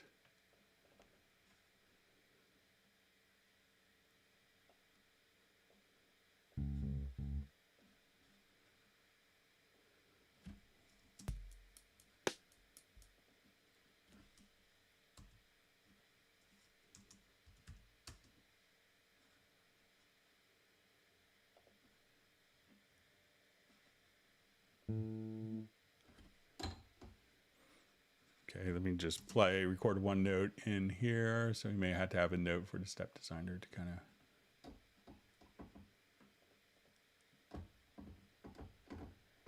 All right, so as depending on the notes that we hit, the MIDI may actually be, when you do this, Jeff, it might actually just be switching to different patterns from the MIDI notes. So, but let's see if I just record a MIDI note in, if the step designer will.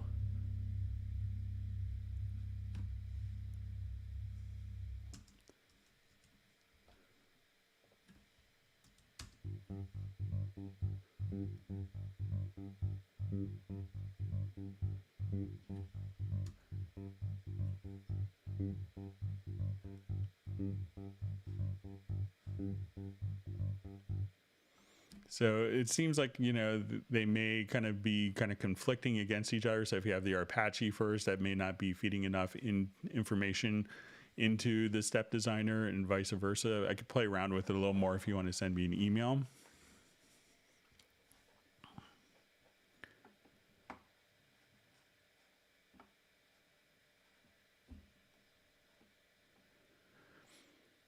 All right, so just see, so I'm at, just for a reference point, I'm at 1 hour and 12 minutes into the live stream, so I'm about 33 minutes behind the live questions.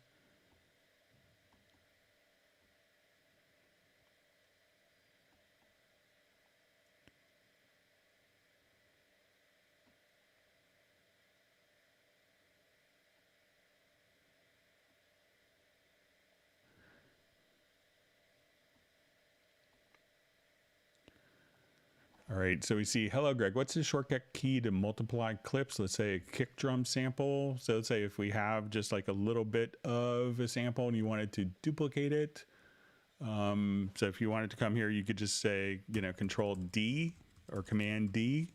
That will do that. If you had that and you wanted to, specify more of a range, if I select a range and then hit Control D, we could get that space between the events. So just Control or Command D for duplicate. Some other ways of doing that quite easily, if we go to the right edge, you could just drag it across to make copies, or if you hold down the Alt key or Option key and go to the lower right hand corner, you could just drag it out. You'll see the object selection tool will turn into a pencil tool, and then you could just come right over here and drag like that. So, but Control or Command D. And let me know if that's what you mean by multiplying.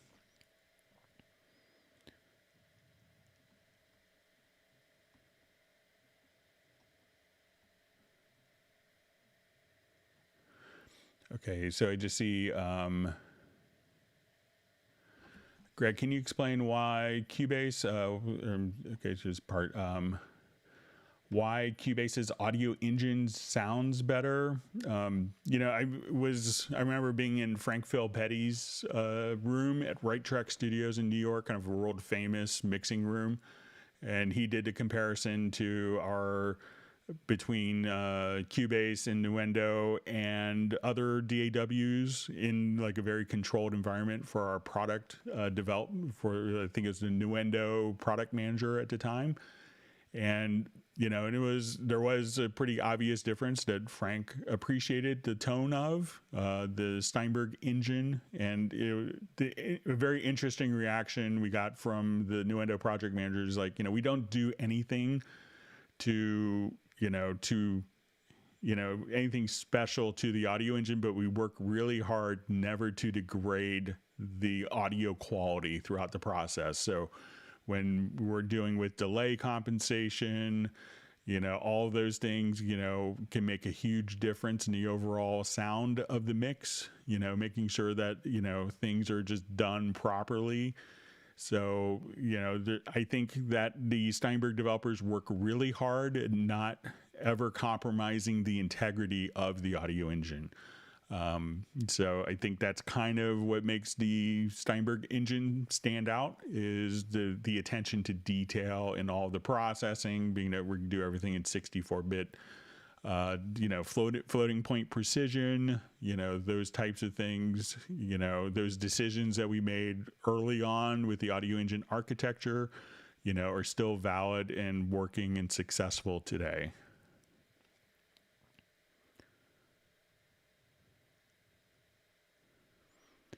Okay, so Cubase Junkie wants people to hit the like button.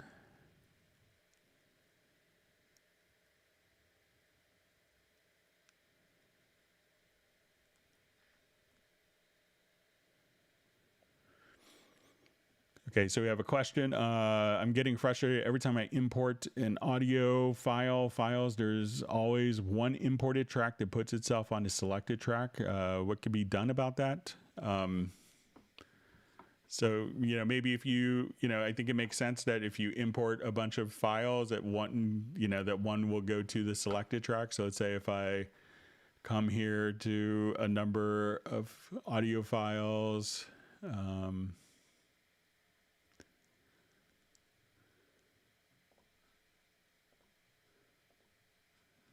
so say if I put a number of files in here, and we put it onto different tracks, that maybe if you have a different type of track selected, that it won't automatically be imported. But I think it does make sense that if you do have an audio track selected, that it will get sent to that audio track. So maybe you select a different type of track that's not really where an audio file destination.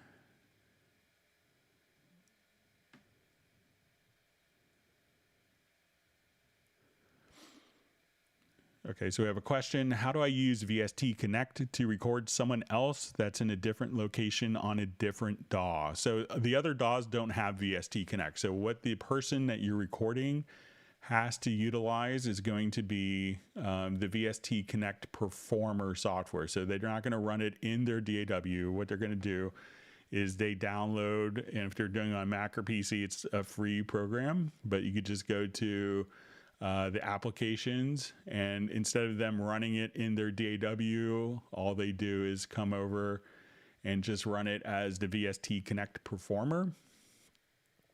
And this is the software that they would use to record directly into Cubase. So it's not going to be handled through another DAW. The other DAWs just don't have that feature. So the person you're recording just needs to get the VST Connect Performer software, and that ties into your VST Connect.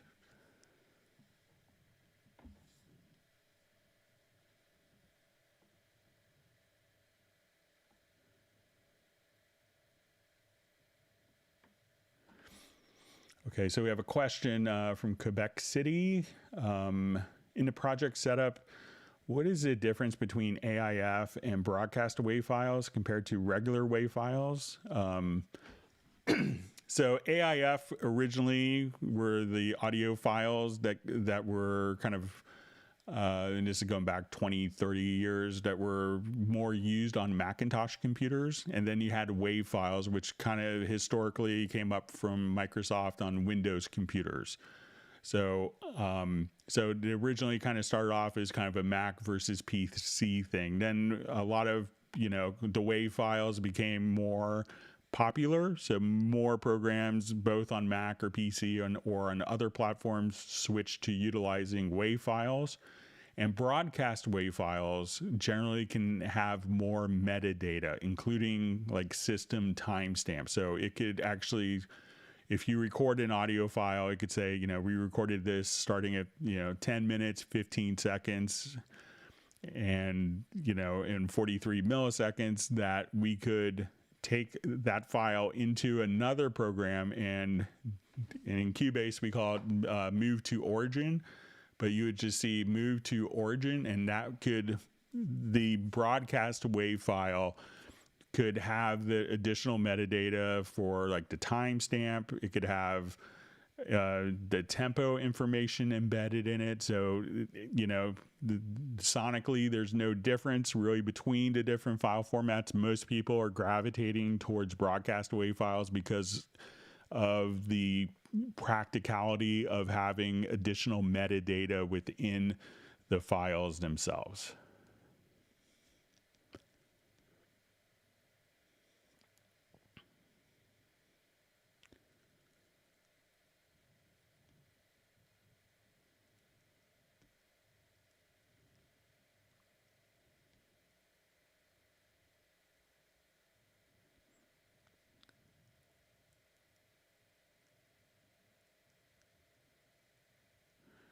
Okay, so we have a question.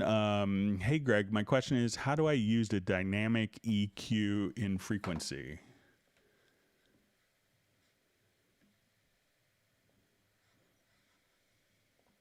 Okay, so if we wanted to have the dynamic EQ in frequency, what you need to do is, so to turn it on, you just really need to come over here and say, okay, so we'll open up frequency. Okay, so, you know, frequency is an 8-band, multi-band EQ, so parametric EQ. So to turn on dynamics mode, you could actually just click right here. So we could actually see, so each band, you know, we could activate the dynamic mode. And then as soon as we click on just a little triangle just to the left of that.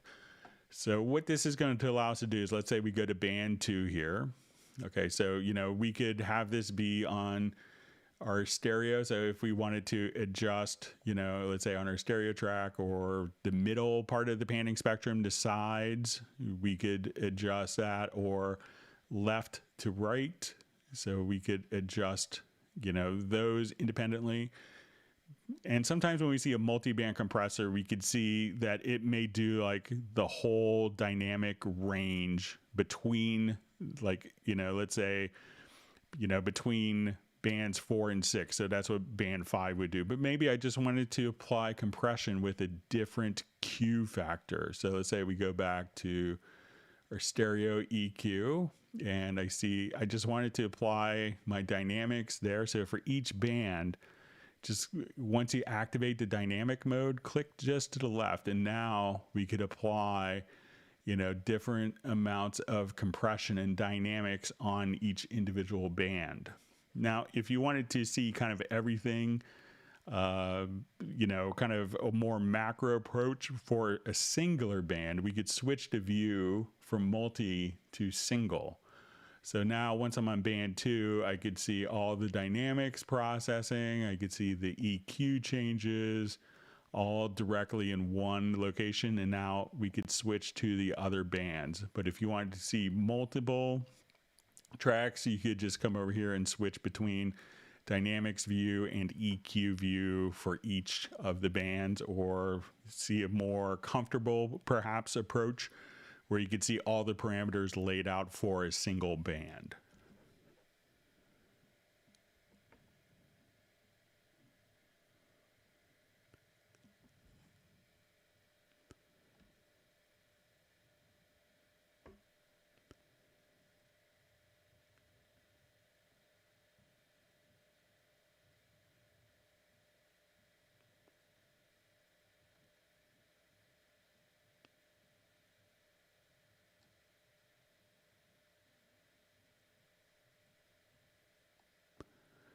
All right, so just the question, what do you think of Heineke Keeper? So I'm not sure what that is. So I'm not sure if it's a plugin or what it is. So I'll have to claim ignorance on my part. So I could look it up.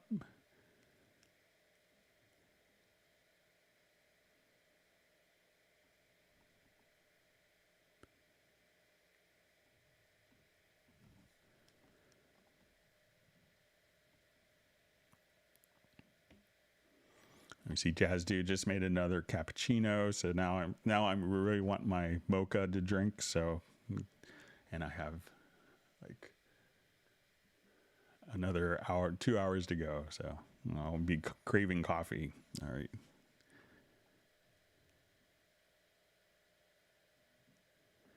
All right, so we see Dan Freeman says I couldn't get the colorized multi-tracks to work. Didn't realize I had event selected. Now it works. Thanks, Greg. So good. Yeah, it's an easy one to kind of overlook accidentally.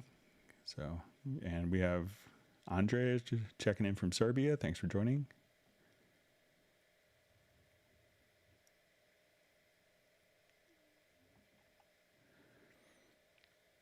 All right, so we see how do I get Cubase 11 Pro in my computer? So, you know, once you have Cubase, you know, once you purchase Cubase 11 Pro from the Steinberg online shop or your dealer, You'll get a digital access code. You could enter that in the Steinberg download assistant. That will then take the that will then direct you to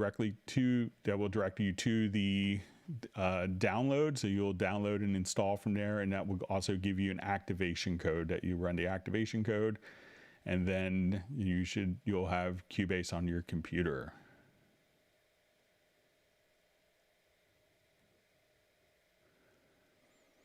Okay, so we just see, can I ask my questions here? Sorry for my English. I would like to use a click function on the top line of the ruler in Cubase 5. That way I could press 1 in numeric keypad and go back to this.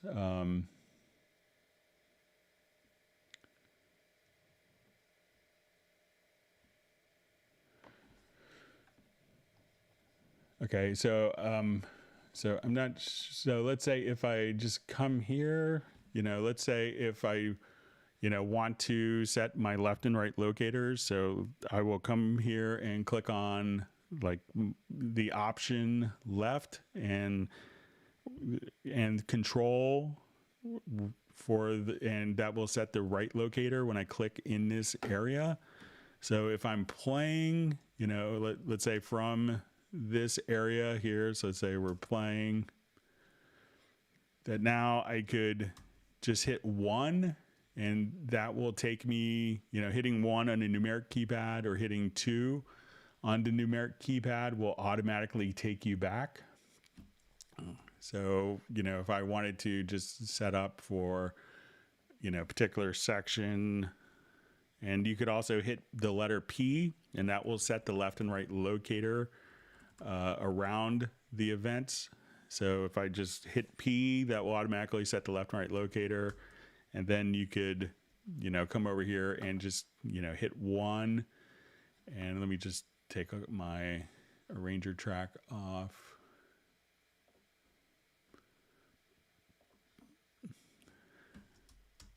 And you can hit 2 to go to the right locator. So, but, again, I think it's Control and Alt, and then you could just hit 1 and 2 to navigate. So let me know if that's what you want. It's from Urchin Sever. So, okay, so just see, so Greg, I forgot to tell you, you can request to make it optional to pin the cycle 5th circle that's already within Cubase. I just like for us to be able to pin it and make it stay up even when we're doing the other thing. So I'll mention it to see if there can be an always on top, but let me just check the chord track. So if you wanted it as a reference, and you may be able to come over here to the chord pads and see this, but there may not be. So if you wanted to see the circle of fifths all the time, Cubase Junkie, maybe if we come to the right here in the chord pads, and so if you have the chord pads open, you could click here and have that kind of open, but there's not an always on top mode for this, but that may be a way to have it open as a workaround, but I'll pass it along.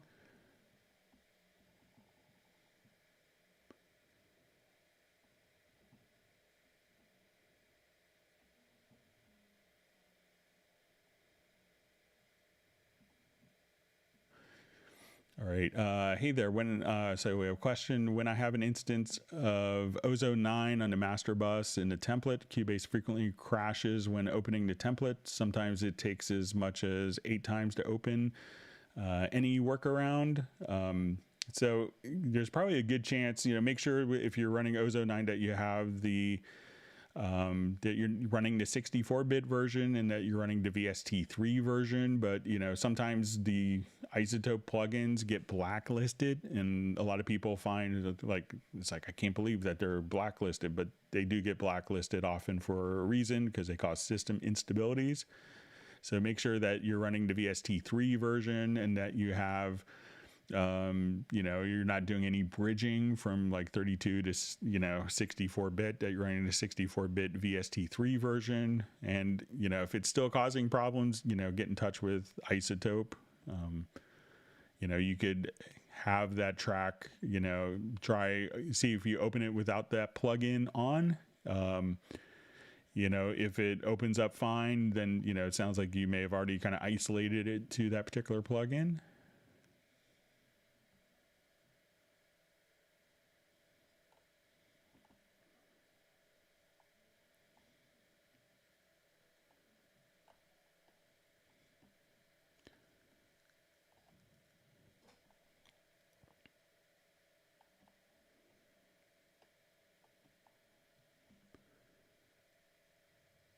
Okay, reading through more sections, more comments. Thanks for all the great comments. If you learned something, new, make sure you do hit the like button.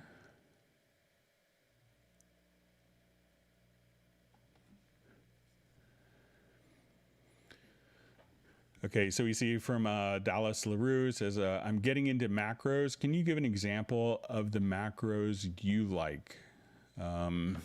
All right, let me see if I have one.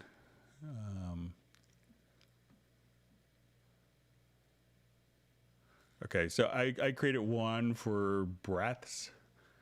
So let's say if we have, and we have an audio file that we want it, and, you know, maybe it was recorded with compression, and all of a sudden it was, you know, there's a lot of breaths that got very prominent. So just activate this project. And I wanted to not necessarily eliminate breaths, but I wanted to minimize them. So let's go take a listen to this vocal file here.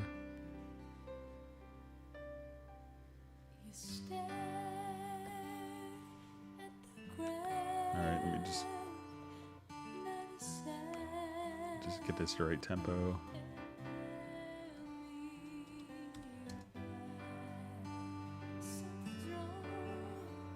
Just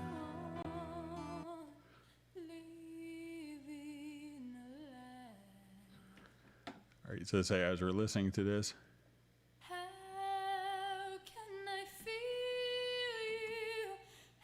so let's say I just wanted, and this breath isn't bad at all, but let's say we had like a really loud breath.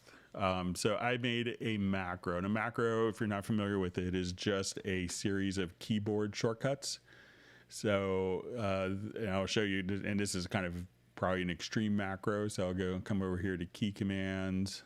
I just made one for ounce of vestry today, but let me just find one I was thinking of, and I called this minimize breaths.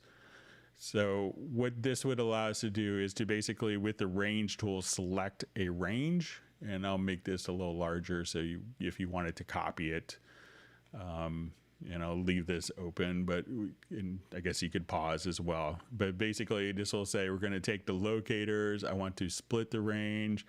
I want to switch to the object selection tool. We'll go to the left locator. We'll then select the event. We'll nudge a transport, and then I'm going to drop it by 12 dB and then kind of go back to our normal status.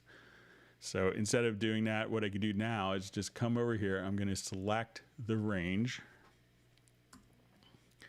So I'll say, okay, we want this breath is bothering me. So, and sometimes if you like, you know, just cut it or gate it, it sounds really unnatural. You want a little bit of like room noise, room tone. So I'll just say, let's go and come over here. If I did this right, we could just choose to minimize the breaths. And that will now just take that selection and knock it down by 12 dB. So I say, okay, right here, this breath, I want it to come and just come right over here to the macro and minimize the breaths. Boom. So it doesn't necessarily eliminate it, but it will go through and, you know, just kind of take parts of the vocal that you may want to de-emphasize. So that's a macro that I like and created, and a lot of people have found it helpful.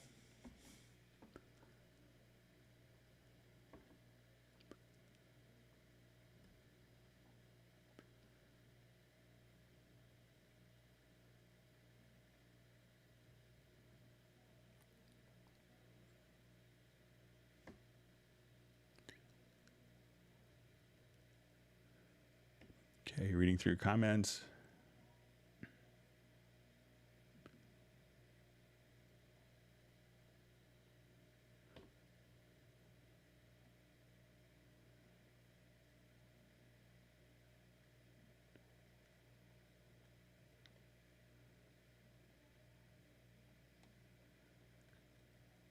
Okay, lots of great discussion.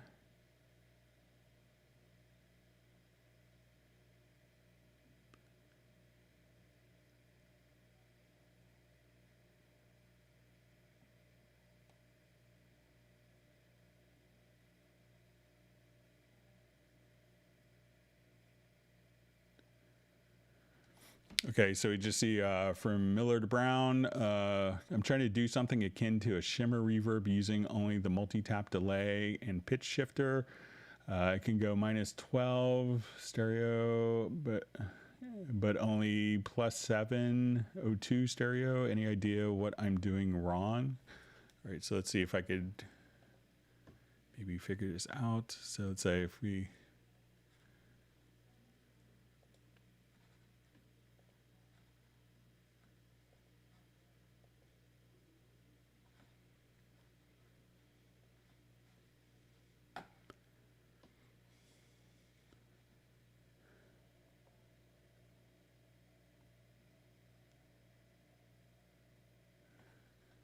Okay, so let's say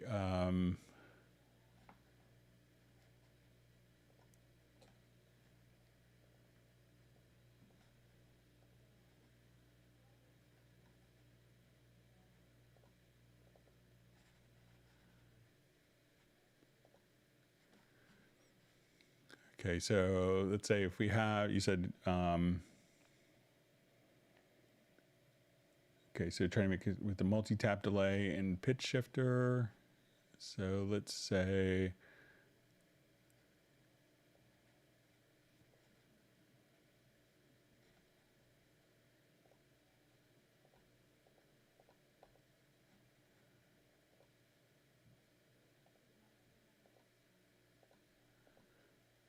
okay, so we will say a reverb and let's say a pitch shifter. Sorry.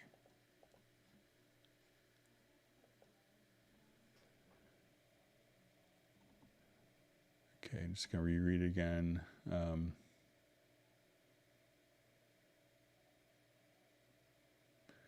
Says I could go -12 stereo, but only +7 stereo. So let me just.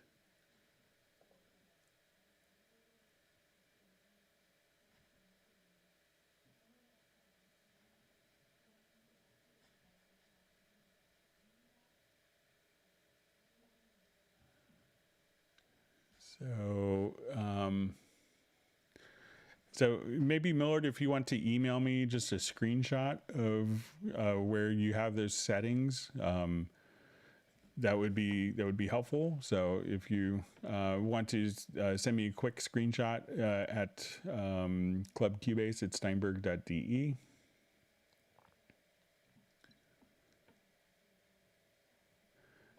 I see, according to Jan at cubaseindex.com, that we have 13,000 video hangout answers so far. It gives me a headache. So a lot of questions. All right. Thanks for compiling and everything you do, Jan.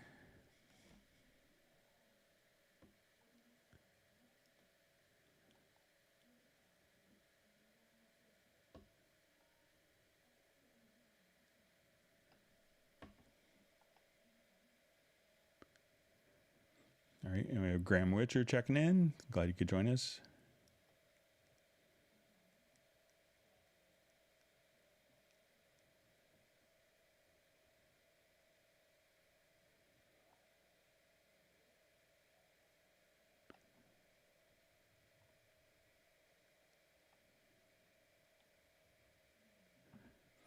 All right, and we have Rude Screen checking in late from the UK. Thanks for being able to make this.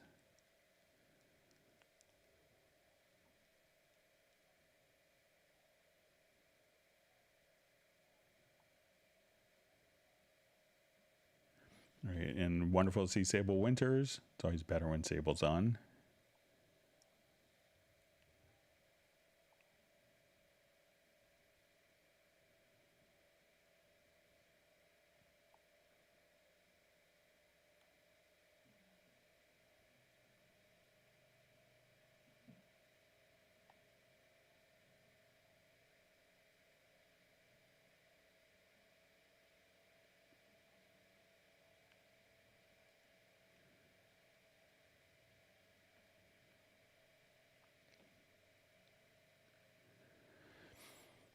All right, so I just see a question. How many effects channels can there be in Cubase Elements? I think it's, let's give it a try. I know you have four, I think 4 effect sends at once. And I'll have to install Elements 11. Sorry, I just have 10.5 still.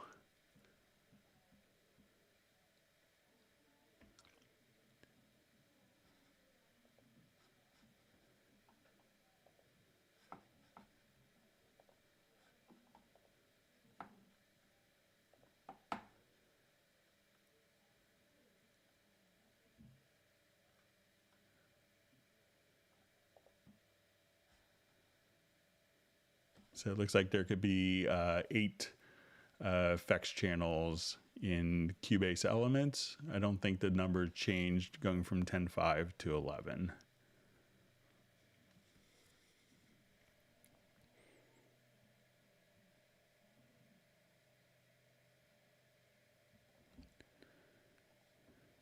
All right, so we just see, what do you think about Cubase? Is he better than Reaper? Yes.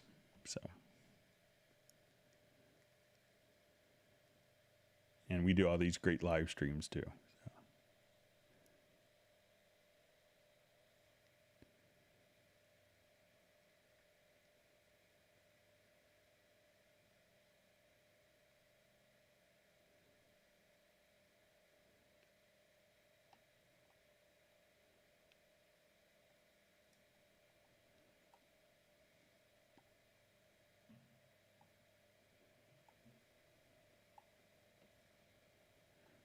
Okay, so I think I may have just gotten an email from Millard. Bear with me just a second. Find my spot.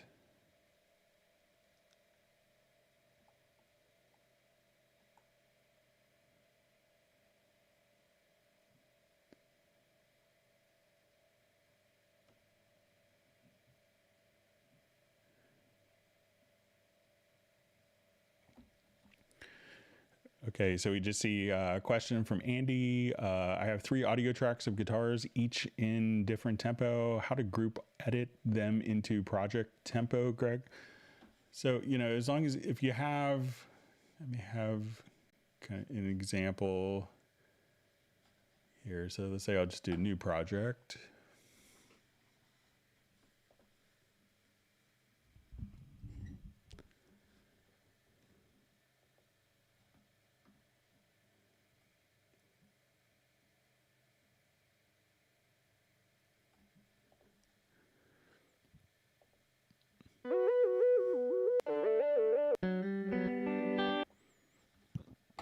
Okay, and I'll just find.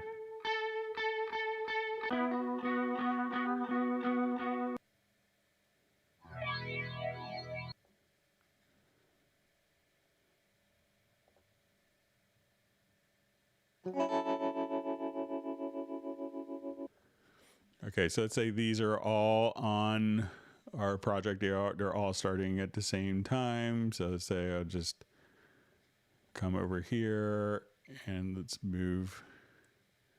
All right, so when we do this, they're all kind of different lengths, different tempos. So if we were to look at the tempos of these audio files, we go to our pool window and we'll see 90, 140, and 112. So if I want these all to conform to the current project tempo, let's say 120, I would just select these particular files. I could do it in the pool window or directly in the project window and just place it into musical mode. And now all of those 3 different guitar parts recorded at different tempos can all be basically conform to the project tempo.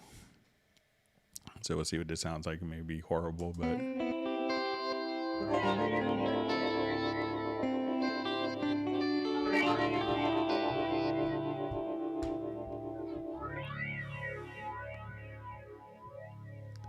And that way they're all conforming to the tempo. So that's how you could do it.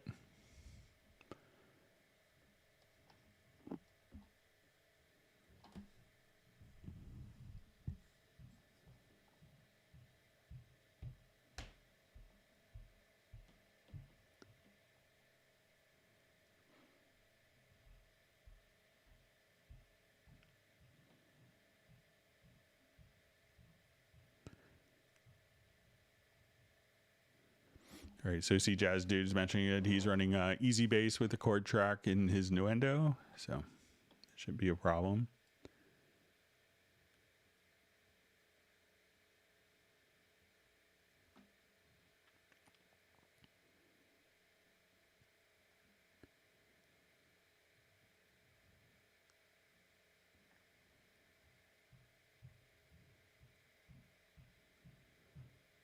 Okay, reading through comments and questions here.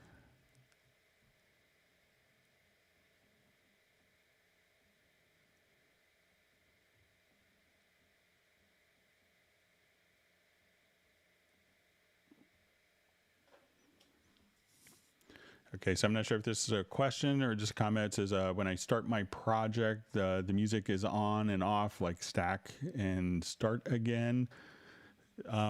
So that could be indicative that maybe, you know, if you hit like F12, maybe open up your CPU window. Sometimes if you have a large project, like, you know, the first note, it may take a little bit of time to buffer. So if you wanted to stop that, one thing to do is, you know, try to go to your audio system here and select your audio interface, go to the control panel and see if you could increase the buffer size. And that will probably, you know, be easier for the computer to play back everything starting right at the very first downbeat. So you can give that a try.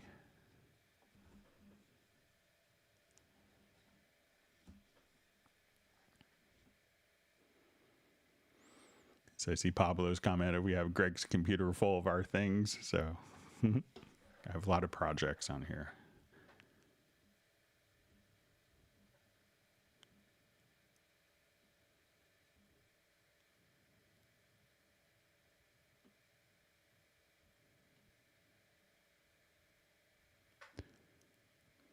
All right, great to see that Mandy Lane has been able to join the live stream. We see John Costigan's just saying, Greg, I just installed your minimize breaths macro yesterday. What a handy tip that one is. Thanks. I'm glad it's helpful.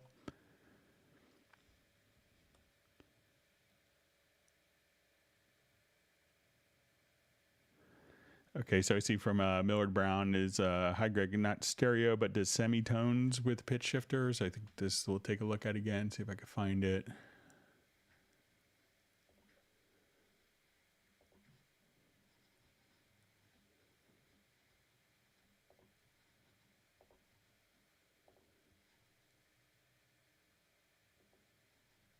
Okay, so I guess the semitones here. Yeah, so I see it does go to 702, which is kind of an odd number. So you think it would go the same amount either way, but I guess if you need it more, you could add, seeing if you could add another module of it, but I'll see if I could figure out, maybe get a clarification from developers why it's only 7 semitones up and 12 semitones down. So thanks for the clarification, Millard. Hope you're well.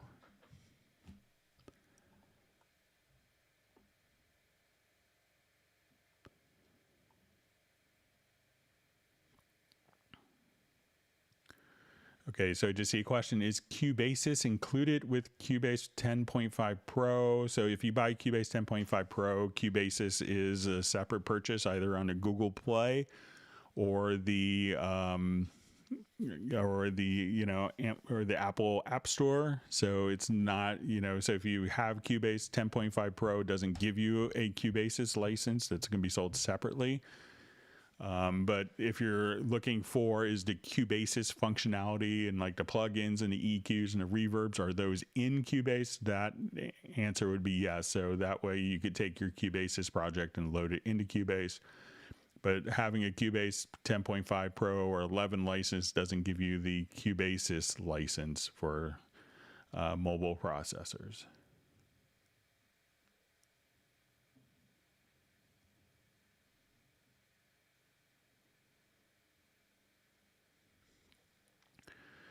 Okay, so we have a question. Is there a Cubase suite where we can purchase all those smaller apps together, for example? Will they consider that for the future? So we see kind of like Adobe. So, you know, a lot of people have expressed to us, you know, very adamantly that, you know, they don't want the, you know, that they don't want kind of a subscription model like what Adobe does. But in terms of suites, you know, one of the things that you know, there isn't like a Dorico, Nuendo, Cubase, Wavelab, Halion suite together. But for a lot of the instruments, you could get the Absolute 5 collection, and that would include a lot of the instruments kind of bundled in a suite, but not the main core applications at this time. Okay, so Michael Teams wants people to smash the like button.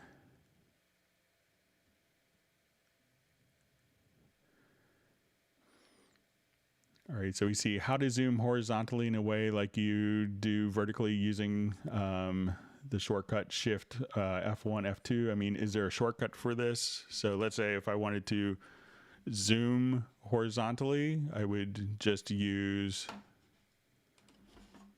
G and H.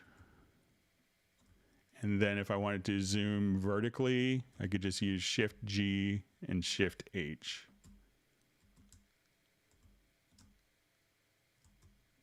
So let me know if that works for you. And because it's so commonly used, that's why it's kind of right smack dab in the middle of the keyboard.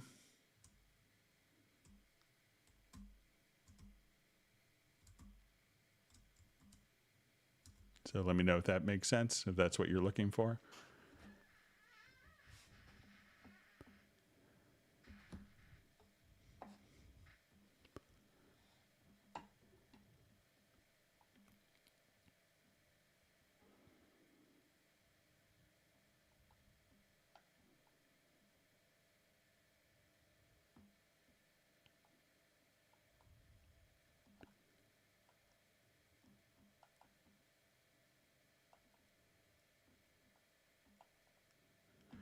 All right, just trying to find my spot. All right, so thanks again for all the wonderful questions. If you learned something new, make sure you do hit the like button.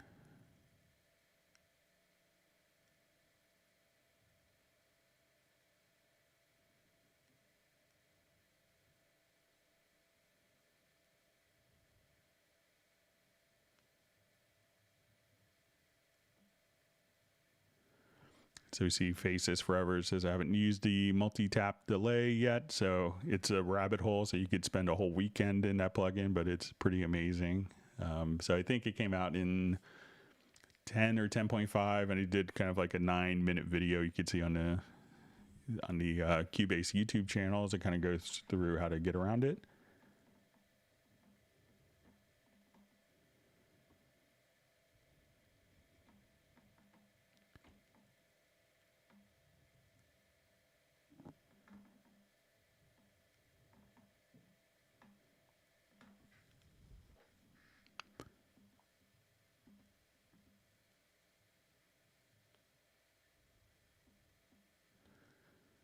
All right, so I just see, where is musical mode located? I missed that part. So if you wanted to activate musical mode, you could select events on the project window. And if you have a single or multiple events selected, you can come right over here and just activate musical mode right there. Or musical mode can also be activated by going to the pool window and selecting all of the files, and you'll see musical mode. You could activate it directly there as well.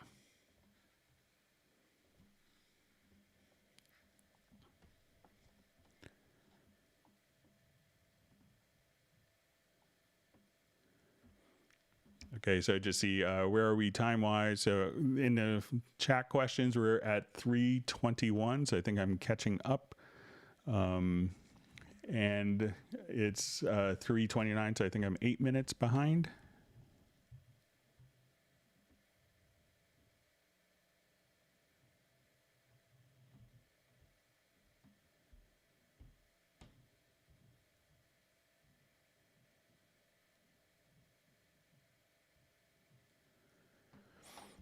Okay, so we just see, hi Greg, where can I put the metadata ISRC and that thing? So the Cubase doesn't, allow you to utilize ISRC codes. So I'll just take a look just to make sure it's not something that's in the MediaBay. But generally the ISRC code is done at the mastering phase. But let's come over here and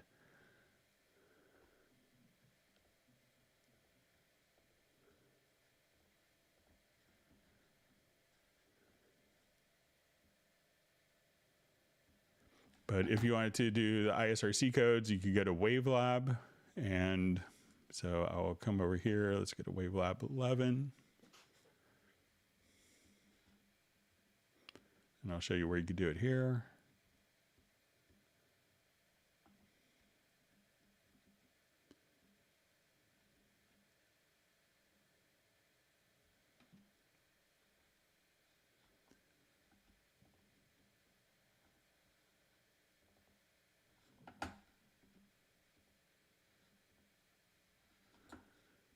Okay, so let's say I will do a new montage.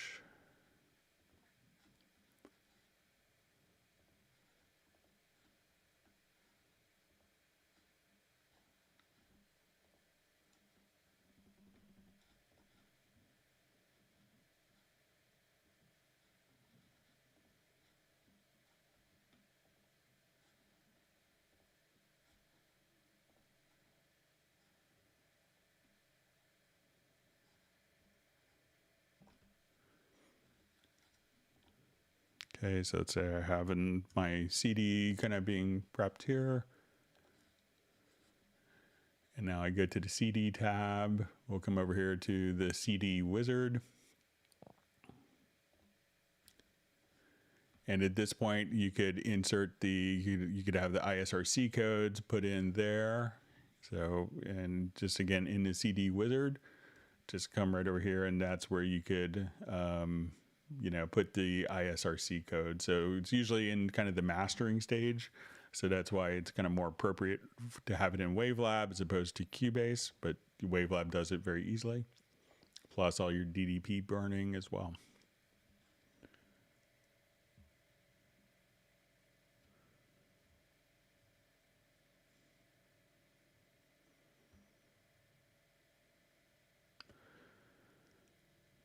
Okay, so we have a question from Neurotic Nexus. Wasn't there a smart way to bunch rename tracks? So let's come over here. I'll do a new project.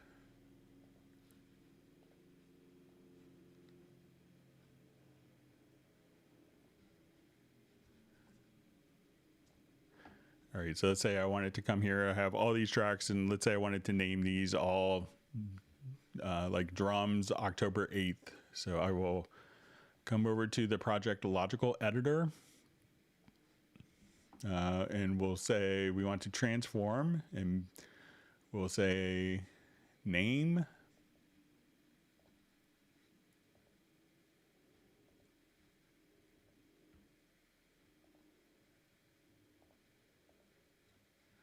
Okay, so we'll say we want to transform, and we'll say media type is equal to, or container type is equal to track, and we'll say that the property is that the track is selected. And at this point, we want to name, and we'll say replace, and I will say drums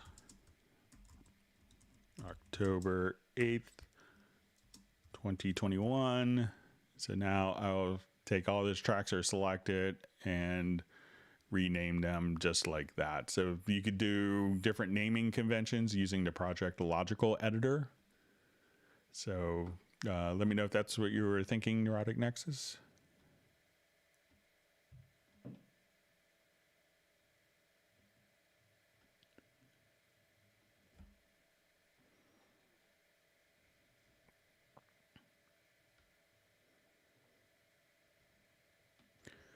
All right, so we see Faces Forever is just asking, am I the only one who thinks that car is the best place to master an instrumental? So lots of people do it, you know, and not only instrumentals, but also vocals as well. All right.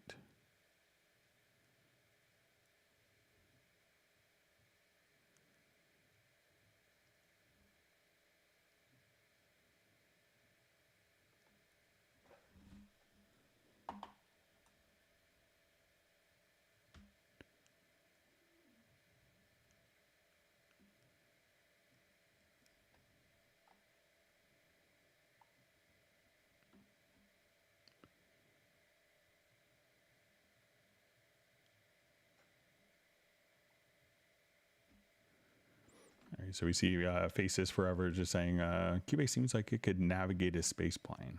So it helps you make great music quickly, easily. So.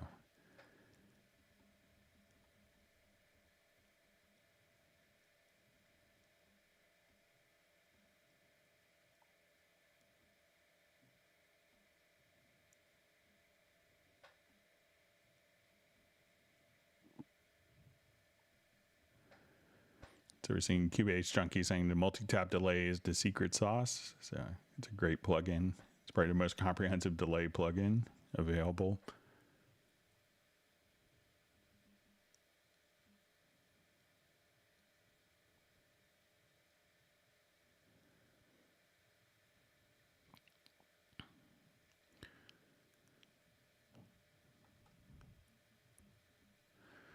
Okay, so I just see, I think it's a question. Can I make a shortcut to the editor to full screen and toggle? So let's say if I have an event here, let me just jump back to.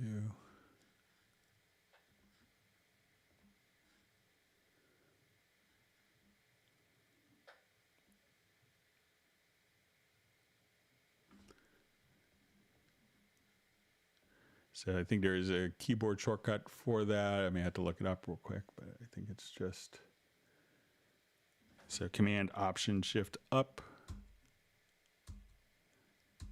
So I may have generated that key command. So if you come here, so we'll just say open in separate window. So we'll go to key commands.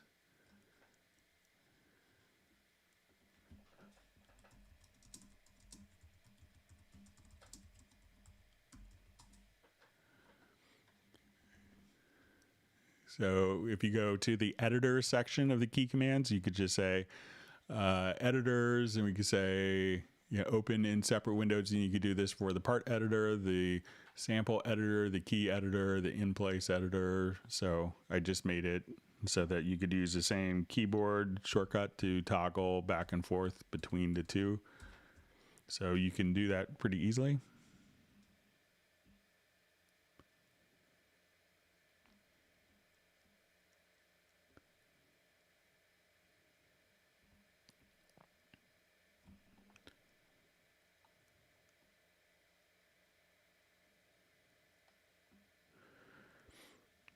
So I see a question, are the electric guitar instruments played earlier included in Pro 11? Haven't explored that yet. Thanks. Yeah, so I believe that the, so when you go to loops, that the guitar,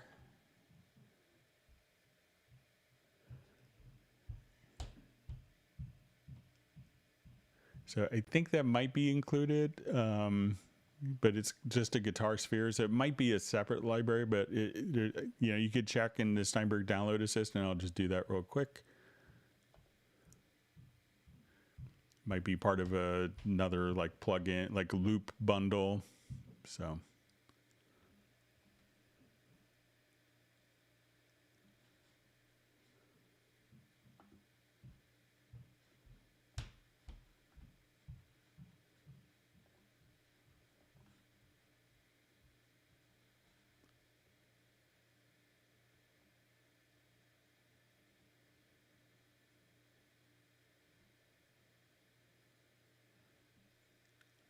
So it doesn't look like.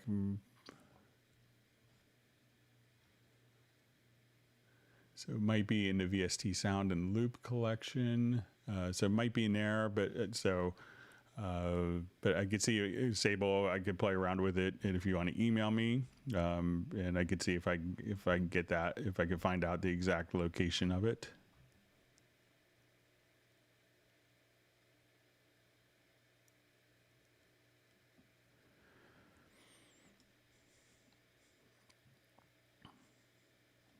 Okay, so we're just seeing from Neurotic Nexus says one thing. So his question is, one thing which bugs me still in the mixer is that the light colors, the text is hard to see if you use colors for the mix console. The font is white, so the contrast is bad with light colors. All right, so let's go ahead and open up kind of a larger project and take a look at it.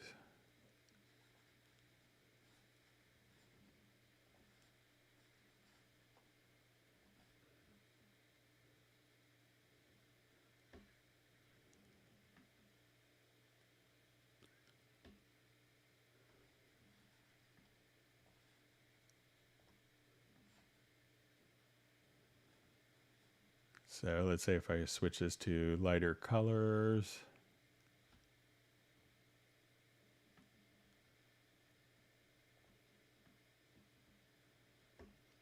So I think it's pretty, I don't think it's too bad to read, but let me just say if I switch these all to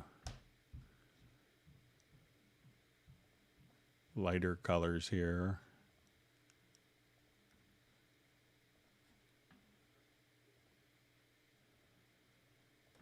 So I think that's pretty easy to read on my screen, but let me know if yours is different. But those are pretty light colors to be using, and I think it's the contrast there that it's pretty easy to read.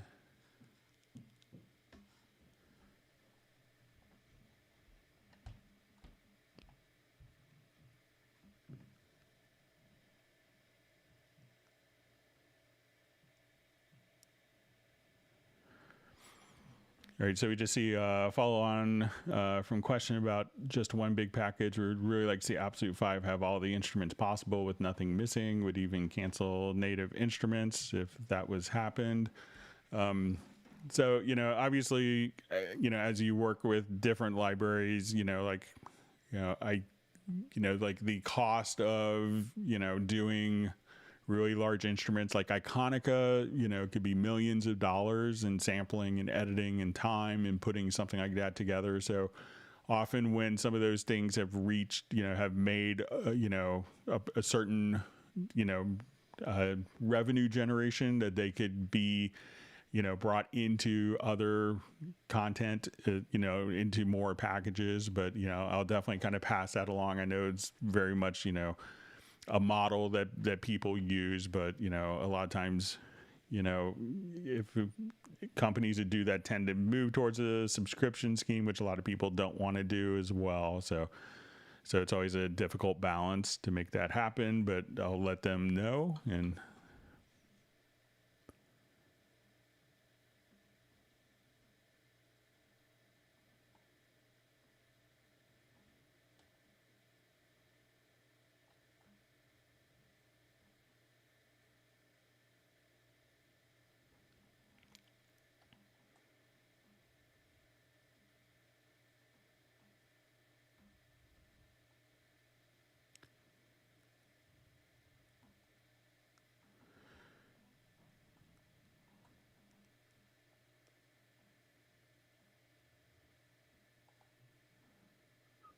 okay, just reading through comments.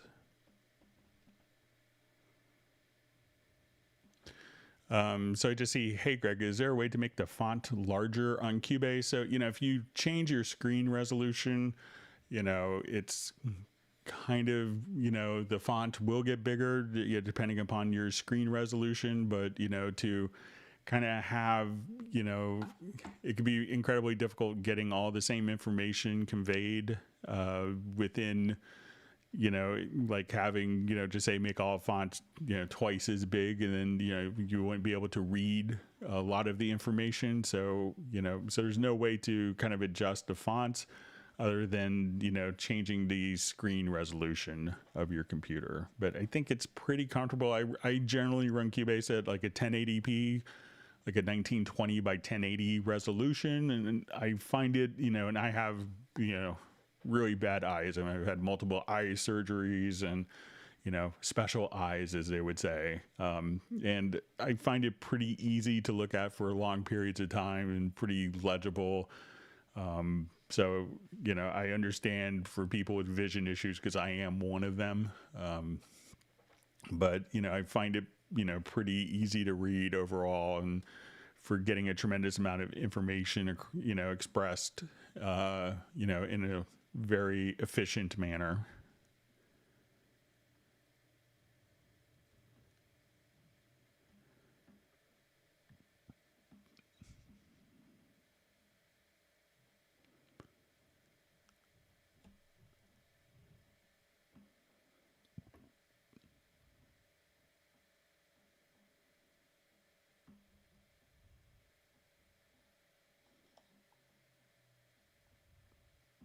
Yeah, we see in Jazz Dudes even recommending in Windows 10, go to scale and layout and just use 125% or 150% on your 4K monitor.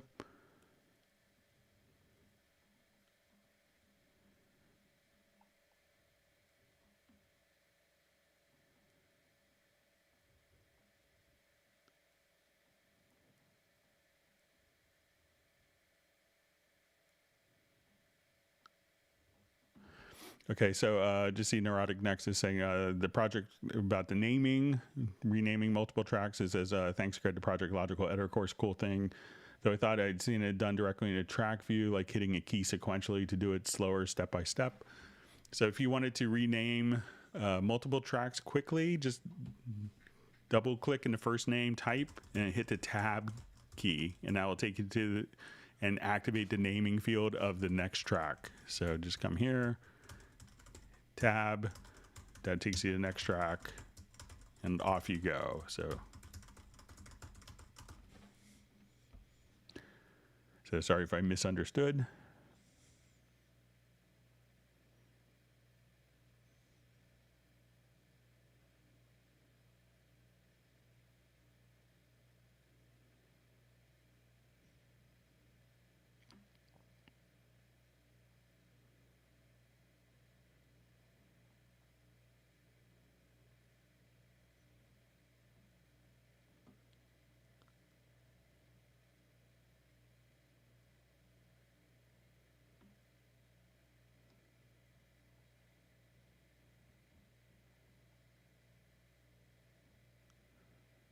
Okay, reading through comments.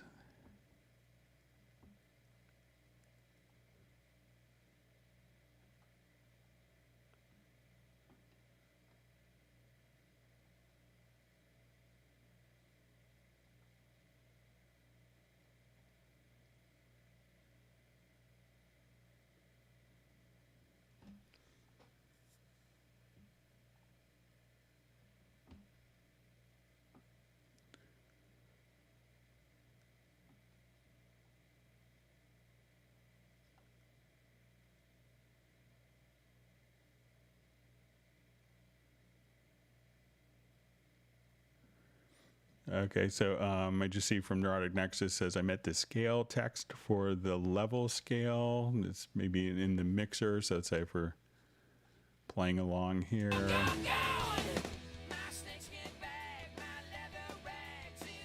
So like if this is the peak level, kind of indicated there. So let me know if that's what you're kind of talking about, is this value. So we see the fader value versus the peak level. So I can see where maybe that being darker or more or brighter could be beneficial, but it could also be kind of an eyesore when you could see it visually and have the meters hold as well. But I could pass that along.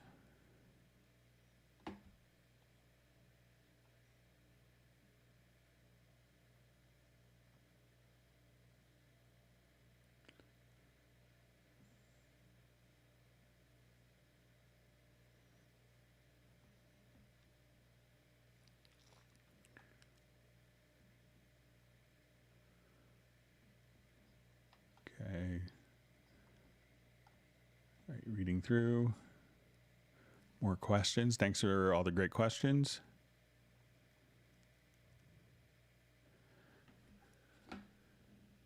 Okay, so we have a question. Hi, Greg. When I change an audio file to music mode to make it follow the metronome, the event jumps to a different place. Any idea what's happening? So the first thing I would check is when you have an audio file. So let's say if we come here and we just have a loop in, and let's say right now it's not in musical mode. So generally the position will, the start position will stay the same. And then when it's placed in musical mode. But if you go into the pool, just check to make sure that you don't have, and I've seen this sometimes where like the tempo value may be set to like, 10 or something like that, and that could really kind of throw stuff off. So make sure that the tempo that you have, and that and make sure that you have tempo information as a meta, as metadata, that you have that in there, and two, that it's kind of where you think that the tempo value should be. So I've seen it kind of jump when it's like the tempo is like 10% of what it actually is. Where it may jump unexpectedly. So I would check those two things.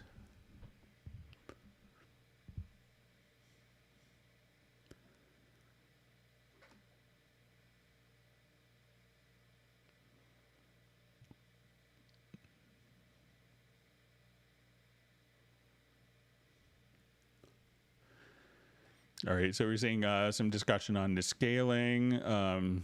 So it just says, I tried to scale and that made the screen very large, but I can only focus on small parts of the DAW, which is ironic. And then when I tried to scale the text, it worked on Windows, but the text on Cubase was still normal, but thanks anyway. So one thing to check, Faces, is if you go into the preferences, and we see this on a Windows platform under General, you could see enable high DPI mode. So try toggling that and see if that makes a difference. And then you'll have like, custom scalings, like application scaling.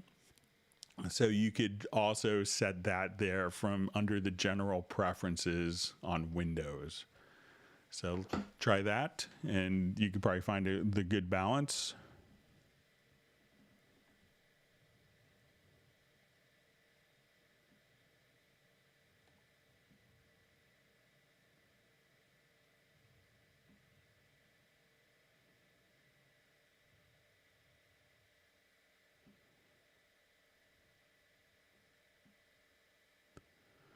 Okay, so he just says, I have a question. How do I detect the tempo of a track that I import, like how Pro Tools have Beat Detective?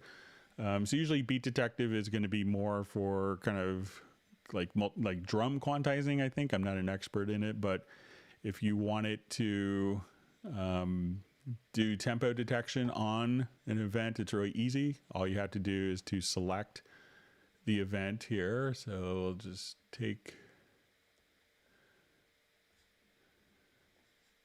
this file and just go to your project menu to tempo detection and hit analyze.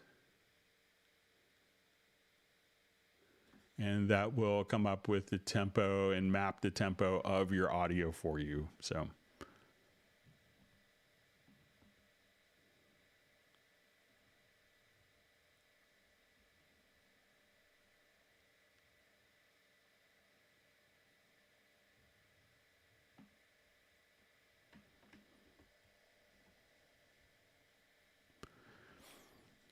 all right, so we see from JVI, says, I understand Iconica, but I keep seeing drum samples / instruments, guitar samples, instruments, etc., that are not in the absolute package, and that's really a shame. Thanks for passing it on. So some of the content that you see that, that Steinberg is promoting isn't created by Steinberg. So, there's lots of third-party companies. So if you got like Vibrant Keys, that's done by E Instruments. T guitar and M guitar done by, those aren't Steinberg instruments, but they're created by other companies. So that's why you see those, most of the Steinberg intellectual property, the Steinberg developed instruments will be in you know, the absolute 5, but you know, there's lots of third-party instruments, so it's easy to mistake them as Steinberg instruments because we promote them and sell them through our website.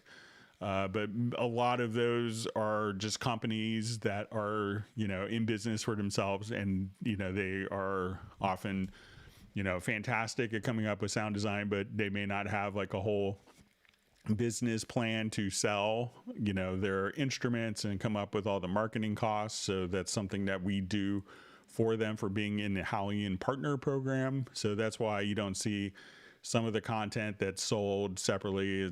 They're not actually Steinberg products, but you know, we sell the products of other companies. So it's really up to them, and you know, we have a lot more flexibility with our own products versus third-party products.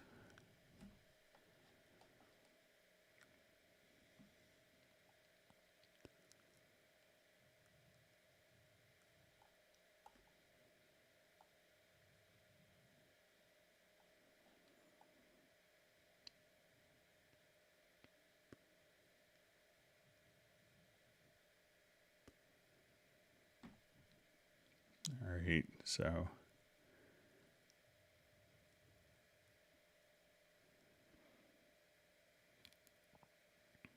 all right, so great to see Tim Weinheimer in the live stream, just saying he loves Steinberg products. That's great.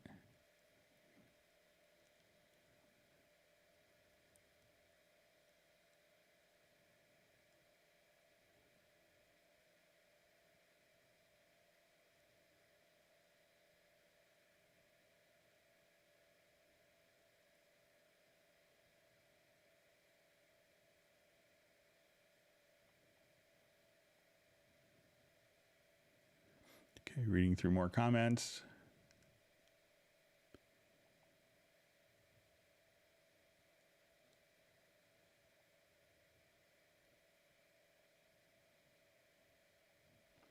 So just see Face This Forever is just saying, I'm thinking about getting a projector, so I have a wall-sized Cubase. So usually when I do like live, like, you know, presentations for a crowd of people, I have a projector, and having the projector doesn't suck. So.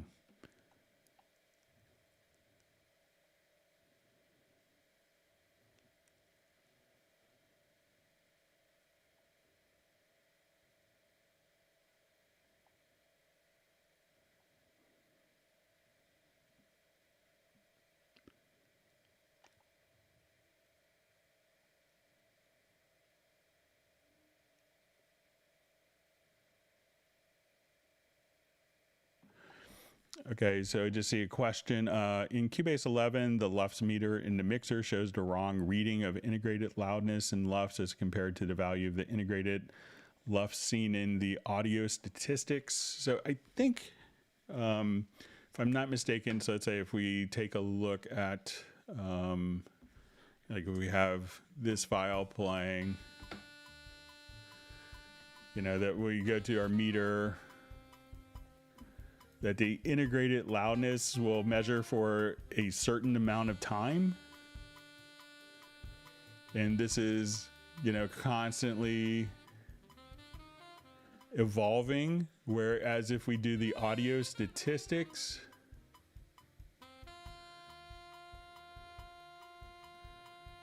that this will, you know, so we can see kind of all of the values here changing over time. So when we go to the audio statistics, you know, this will give us an idea of kind of the actual, you know, integrated loudness, you know, will be for kind of like, I believe that this is more of an average for the whole file and not just, you know, evolving over time. And that's why you can see the discrepancies between the two. So.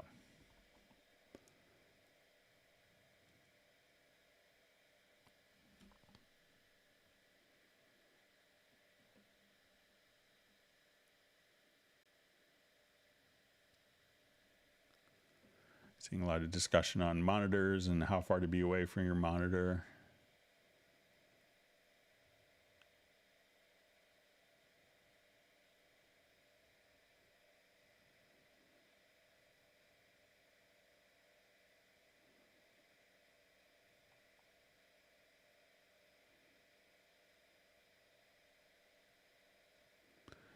All right, so we see from Jeff Sabelski says, Greg, thanks, finally discovered the real depths of the Halion mixer expansion effects. Holy cow. Each of the 10 programs in slots get their own outputs, then easier to automate in the mixer of Nuendo. So yeah.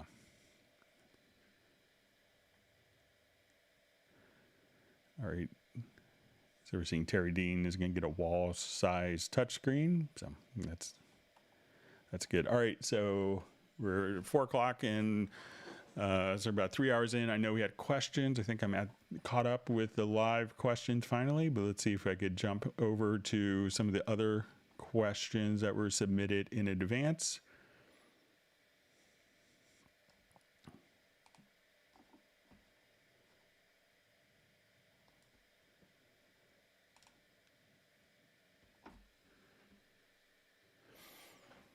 Okay, so we had a question from the live stream, which I had a brain cramp on that I kind of reviewed from Tuesday. It was how to use the process tempo function in the tempo editor. So let's show that. All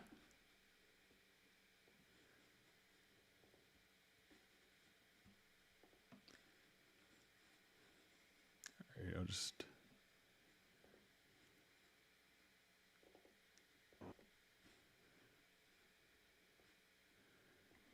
Okay, so let's say we have a tempo track.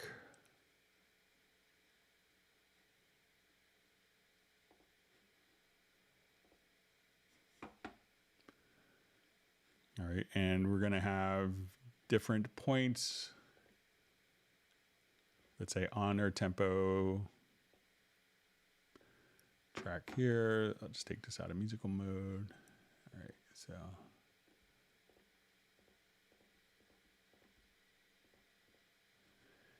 And I'll just choose to have this ramp up.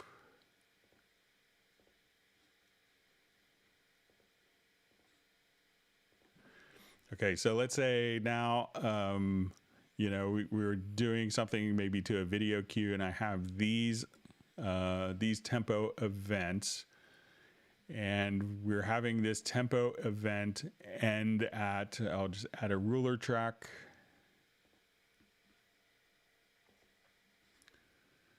So we'll look at our seconds here. So let's say we're going to have these tempo events end at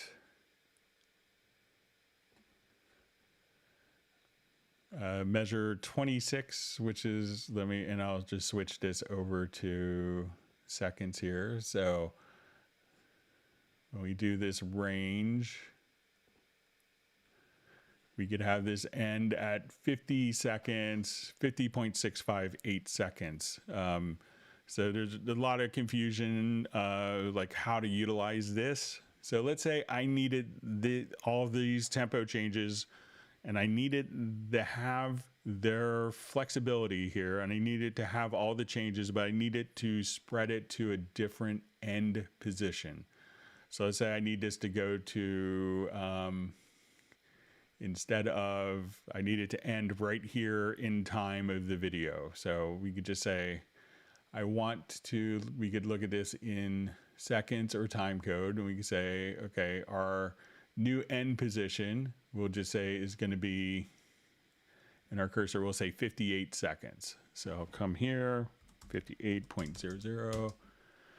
Okay, so at this point we could say process, and that will just kind of take the tempo and kind of maintain all of those tempo values, but end it at the right time. So this way, if we needed to take, you know, these values here and say, okay, let's do this. We're going to set our new endpoint to be, you know, our new end position to be at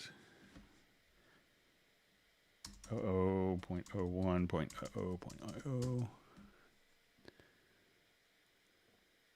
So we could choose our new end position, and when you process, everything could be just kind of mapped out directly to the new end position for you. So that way, if you have like a scene change and you needed to add time, but you still needed those tempo changes, they could be kind of stretched to automatically fit within the new time.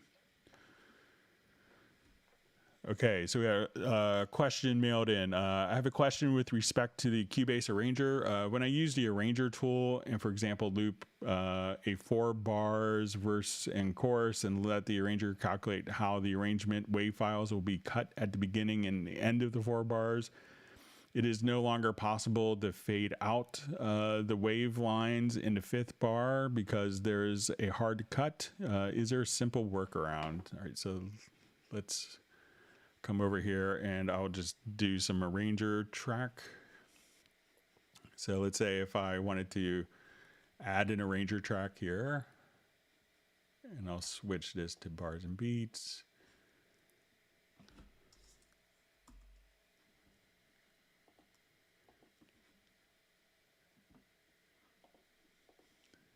Okay, so I'll add an arranger track.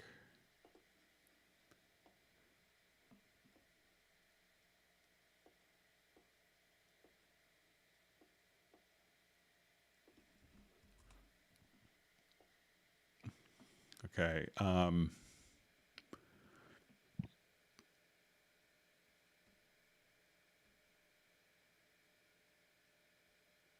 So let's say now I will come over here and in the project window here, I'm just going to say BAC. Let's go to flatten the chain and I'll just put it into the current project. So we say flatten the chain. All right, so we have this, and we see, so the files will be cut at the beginning and at the end of the 4 bars. It's no longer possible to fade out the wave file. So let's say we have our wave file here. And, you know, if we wanted to do, you know, like, let's say we select the range here, I'll just take off this. And you could just do, you know, crossfades between the two. So let's say if I just wanted to come, let's select this and hit X, and that will do a crossfade between the 2 events. So you could maybe try that. So let's say if I just wanted to, you know, crossfade all of the different ones together at once, you know, right there at that point, you could just do a crossfade between the 2 sections. So even if you know, like right now we had, you know, these 3 events that were separate, you could just select them and hit X for crossfade, and that will crossfade all of the different sections there. So give that a shot. Okay, we had a question. How can I make vocals slide down in pitch using automation? So, you know, generally, you know, automation isn't like a part of the mix console, but you could do it with some, you know, different effect plugins. So probably the easiest way to do this is using like the sampler track. So let's say if I just wanted to see if I still have my project. Okay, so let's say I'll go to my sampler track.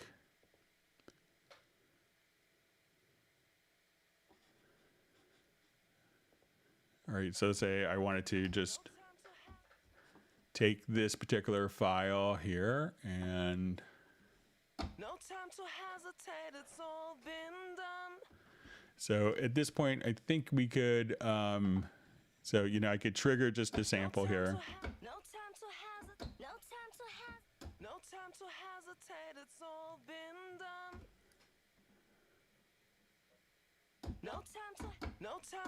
All right, so, and I think that we could set the pitch bend range. So let's say we have our pitch bend range of 2.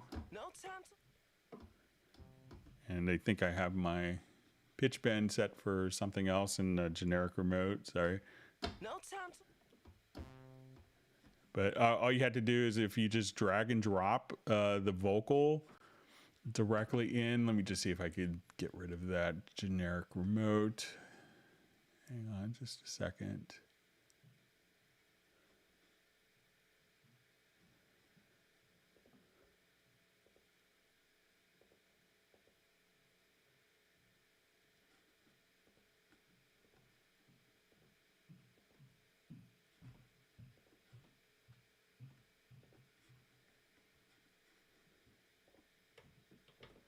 Okay, so now if I come here, No time to hesitate, it's all been done. so, you know, I could come over here and let's say if I just wanted to set my pitch bend range. So let's say I want to do it up to 5, so I could just play the note. No time to hesitate, it's all been done.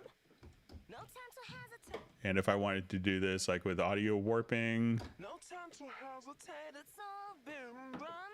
it'll maintain the same time, the same speed. No time to hesitate, it's all been done. You wanna have it, you can't get enough. Let's get it going, baby. Let's make it work. Just get it on, what are you waiting for? So you could just, you know, have your pitch bend just go directly on, and then you could draw that in as, you know, within the MIDI editor for the part. So, you know, and automate the pitch bend just like that. And the beauty of that is when I come here, let's say I will record.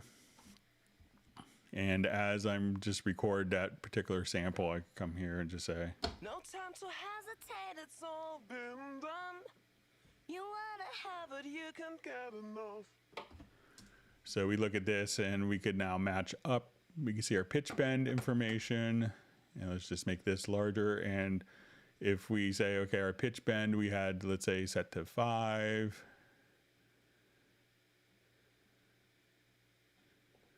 So at this point, we could also just show the semitones grid. So as we do pitch bend, I can say, oh, they just missed a note here, they missed a note here.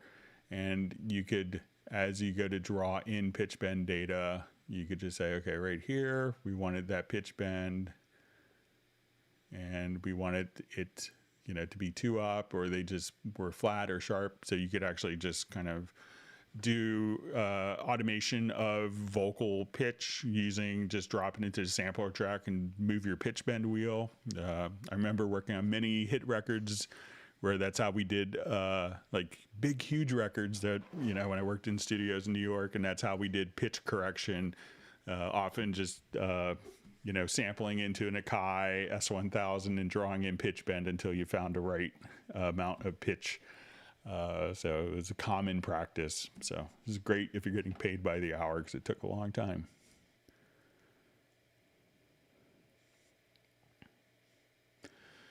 Okay, so we had a question, and let me just open up in our project for this about audio quantizing. So let's go to this project here. Thanks for sending all the questions in advance.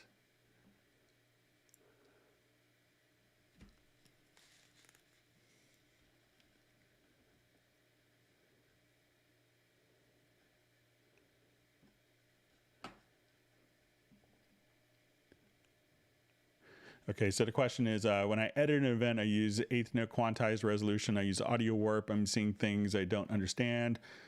Before I select audio warp, I see what I think are hit points, gray triangles, a ruler, edit window. After I select music mode for the event, it adds what I think are warp markers in yellow. These warp markers are at each of the 8th note mark in the bars, and are 4 equivalent warp markers within a bar as if they were making quarter notes. I don't understand why they don't start at the beginning of the bar, and why I don't see 8 markers for 8th notes. Then I tried choosing reset to remove all the markers, but it doesn't do anything. I tried it with free warp engaged and not engaged. What am I missing? As always, thanks for your knowledge. Okay, and he was kind enough to send a video along with this. So, you know, when you're doing kind of audio quantizing, so a lot of times, you know, when we come over here, you know, a lot of the quantizing could be based on, you know, the hit points. So as audio is recorded into Cubase, Cubase will automatically detect the audio hit points for you.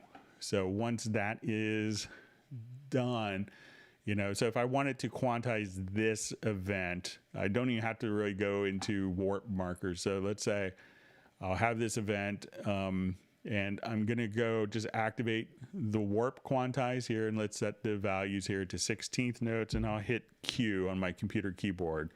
And we could see all of the values here shift accordingly. So I'll make it just a little larger so everyone could, if you look at the rhythmic positions of the waveform and I hit Q, so we can quantize just kind of like that. So you can see the events change. Now, what I think happened on your video is if we double click to go into the sample editor and go to the hit points tab, I think that you had the beats here set maybe not from all, but to quarter notes, or to maybe to eighth notes. So I think if you come right here, I think if we just go to all, at this point we could say, I want to create warp markers, and we could set kind of the threshold for what is going to be, what is adjusted. We could also set the intensity.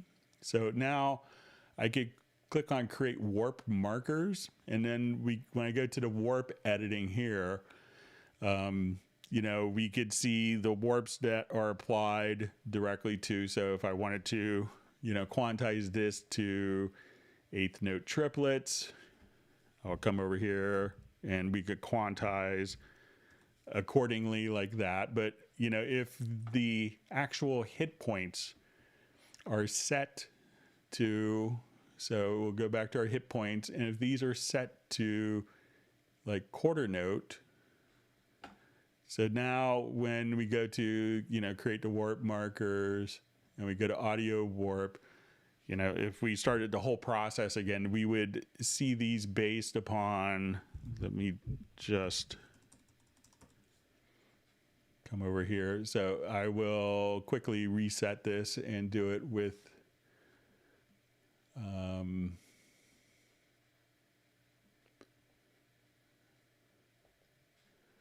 right, so we're starting from scratch and we go to the hit points and we have this set to, quarter notes here. So let's say we have that set to quarter notes. All right. And now when I go to the audio warp and we look at the free warp, we could see that those, particular warp settings are only going to be based on the actual, let me just jump back. Sorry, missed one step.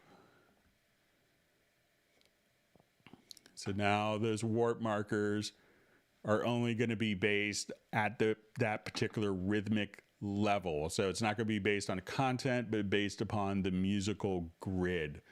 So I think the one step that you're missing is when you're going in the beats category, just choose all, and then you could just create the warp markers, and then when you go to free warp, you'd have all of those settings.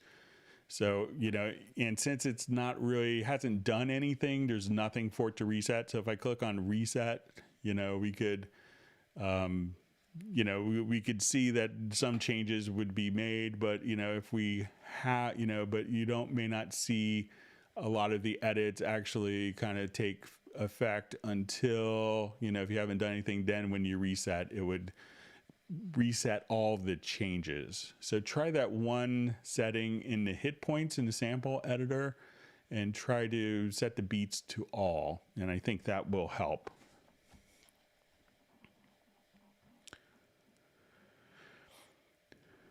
Okay, so we have a question emailed in from Alexander. Is it possible to transpose all chords up or down if you have a lot of them in a chord track? So let's come over here. Let's just make a quick chord track. So let's say I'll just drag some of these in.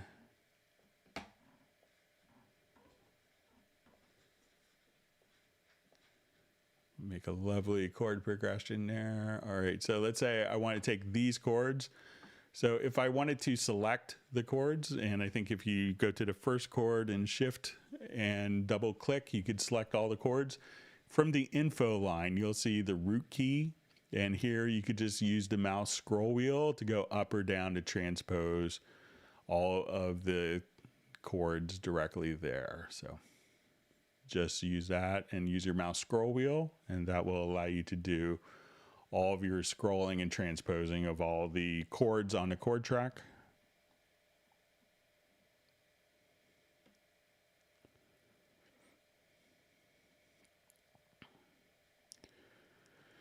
All right, so we have a question. Hello, I have a Mac OS Sierra. It is i7, 16 gigabytes of RAM. I have Cubase 9.5 Pro. Question, how do I take a beat from one of my audio favorite songs containing vocals? I want to not use the vocals, but the beat only. How do I do this? I can see in one Cubase masterclass this is possible, but steps were left out. How do I use another beat for my own personalization and my own vocals? So if you want to, if we have vocals that are kind of, tracked in, so there's a utility that you could run with, called spectral layers, and this comes with Cubase Pro 11, and I think Cubase 10 or 10.5. I don't think it was in 9.5 added ARA too, but you could do this as a standalone application if you get spectral layers elements, which is around $99, but you get this functionality in Cubase Pro 11, and I realize that you may not be able to run it on High Sierra. It's kind of an older OS, but you could try the trial version of it as well. But let's come over but this has the ability to automatically kind of extract vocals from a part. So I'll come over.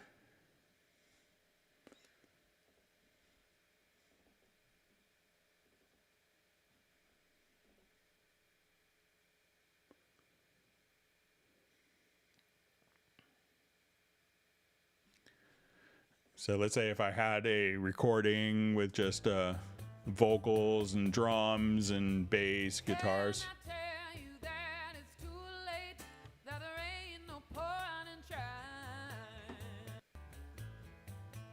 So what I could do is just come over here and go to extensions.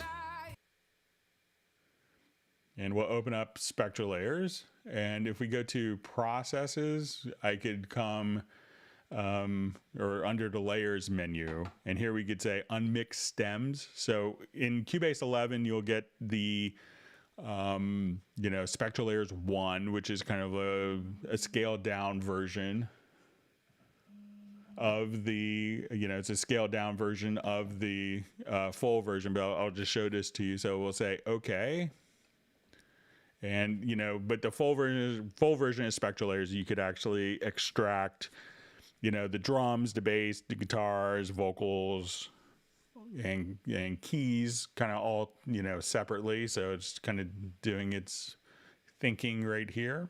And now at this point, we could have all of our different layers kind of broken down. So let's say as we do this,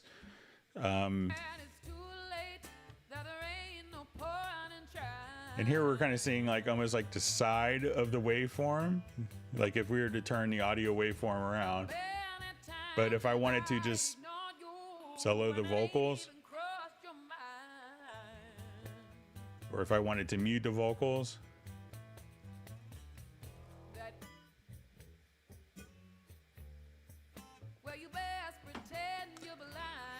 so if you wanted to, work with, removing the vocals from a recording, just simply use, spectral layers 1, or, you could try to run spectral layers elements and try out the trial version. And this was sent in by Jocelyn Rochelle. So, give that a shot. But it has, the results are kind of way better than it should be.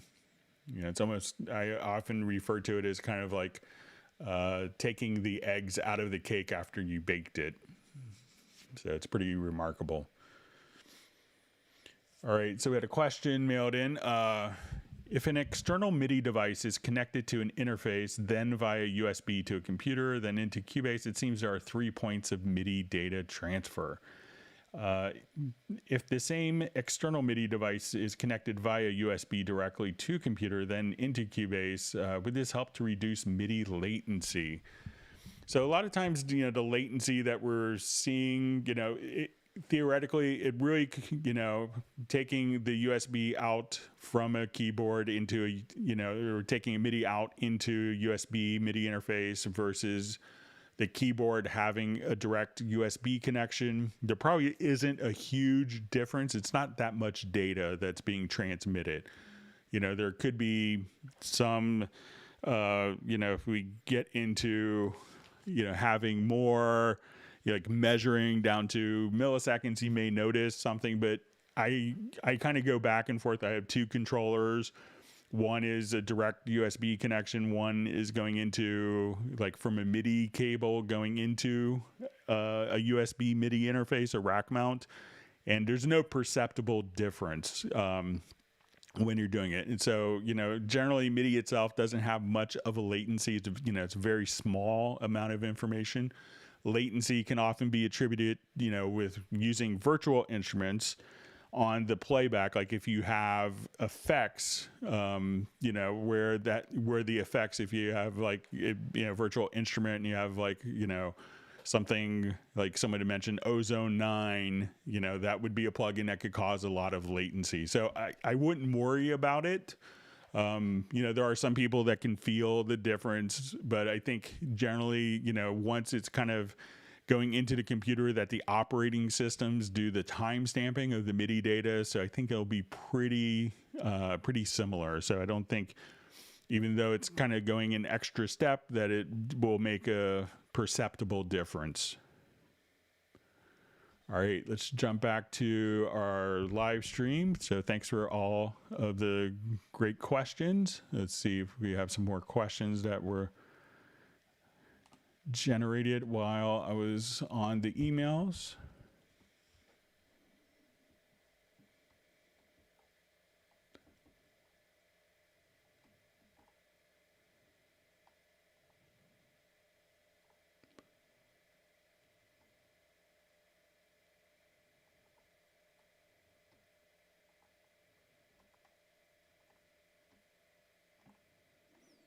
All right, just trying to find my spot.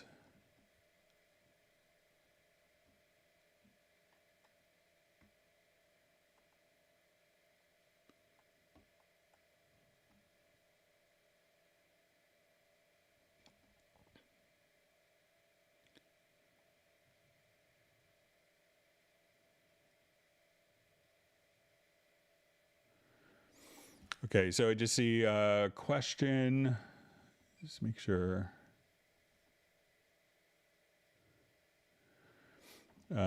So it says, I use specifically for honing the main production template. Is there a way to turn off the .back autosave function so that the folder doesn't fill in with junk files?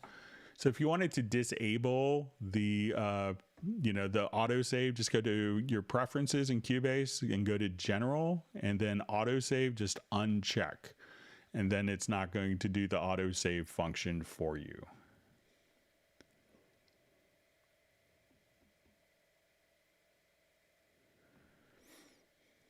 Okay, so I just see I accidentally changed my Cubase language to German and can't get back to English. So try going to, again, preferences. You'll probably see general. So these will all be kind of the same order of things. So if you find this preference here, and then you'll see the language. So I don't read German, unfortunately, so I won't switch it just in case I can't get back. But probably if you just come here, realize that English will be the second language. So if you had to go down, if you just kind of look at the, breakdowns here. So you have kind of like the subfolders. So go to the fourth one down, go to the function here. So the third or fourth function here under the more information, and then go to the second language and hit apply. So all that should be laid out the same. So it could be trickier if you go to like Chinese, or Japanese. That would be harder for me personally.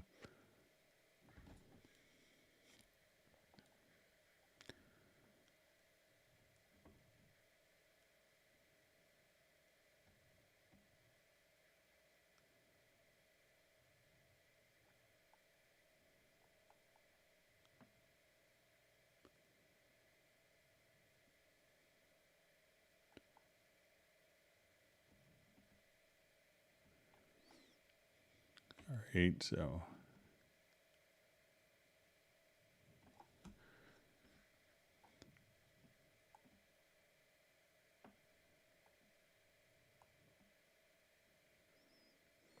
right, so we see Mandy Lane's on Windows 11, and she loves it so far. So.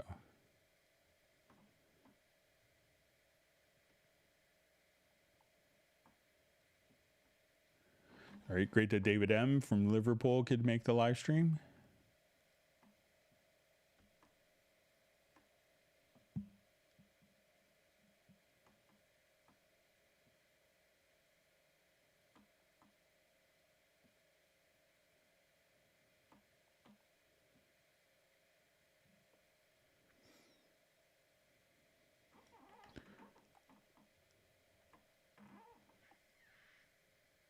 Okay, reading through more comments.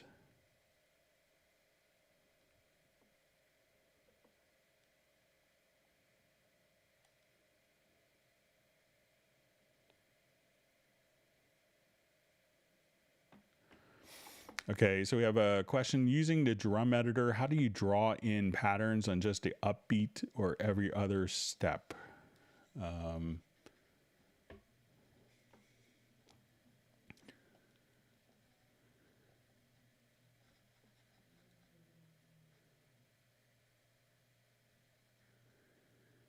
Okay, so let's say if I want to come here, let's just add.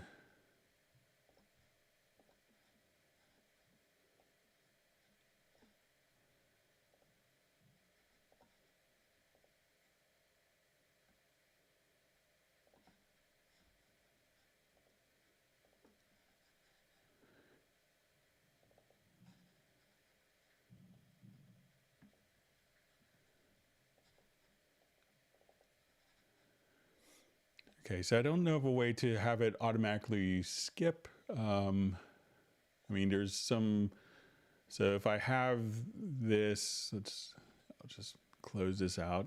We don't need to see this.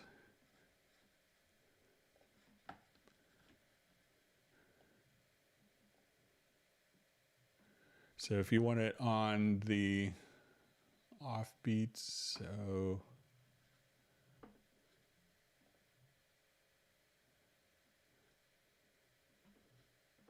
let's see if I put it on quarter notes.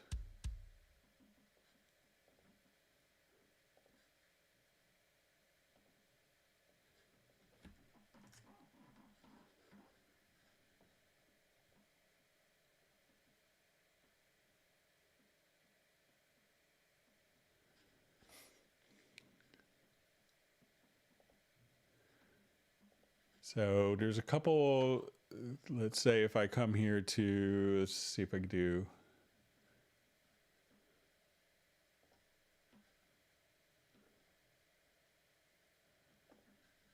Let's say if I do step entry and I have this set to eighth notes, but let's see if I have this set to quarter notes.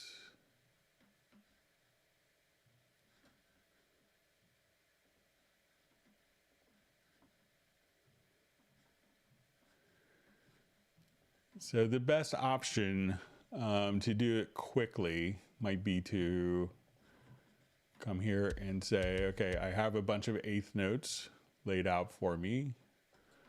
And then you can make a logical editor preset.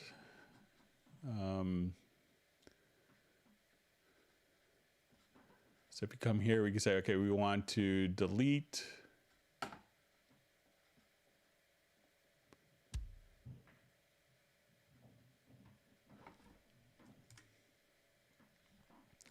So I'll delete the first note, and then I'm going to say that we're going to delete notes. So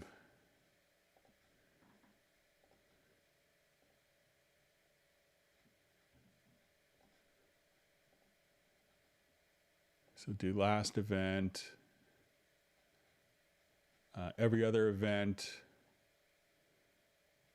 event counter 1. So let's see what happens if I do this.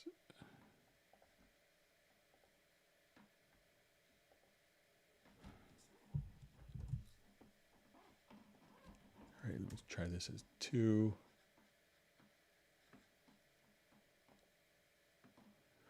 So you could do something like that. So let's say if I come here, so I just made this and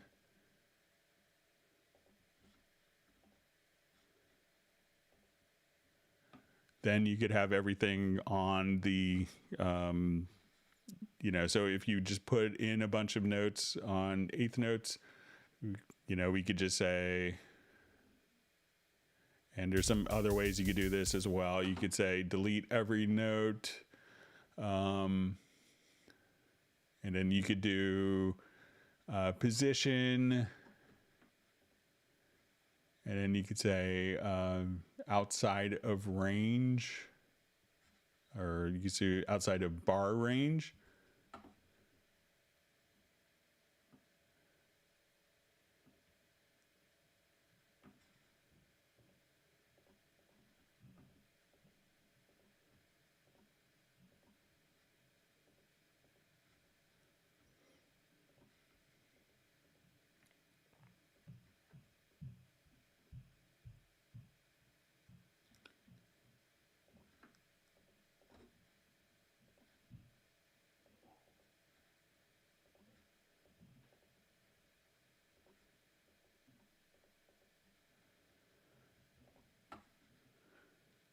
So we say, okay, I want to do this.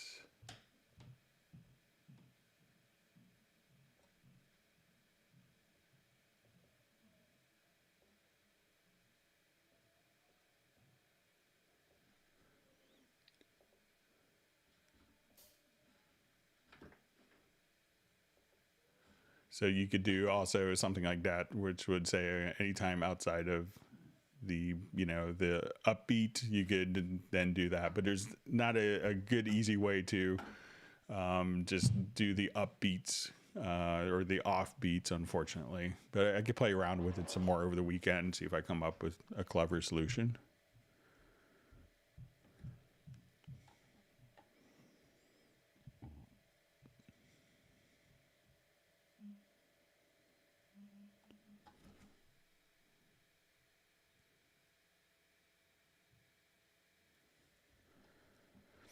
Okay, let's go through some more questions.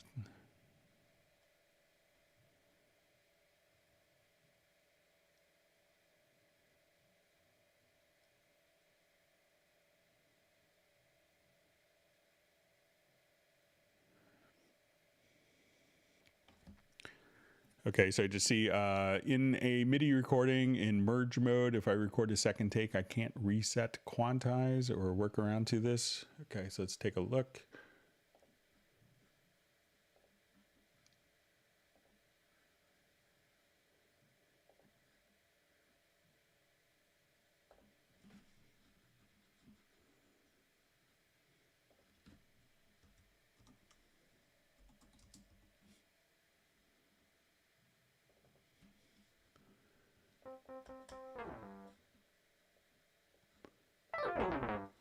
All right, so let me look at this real quick. Okay, so I'm going to check.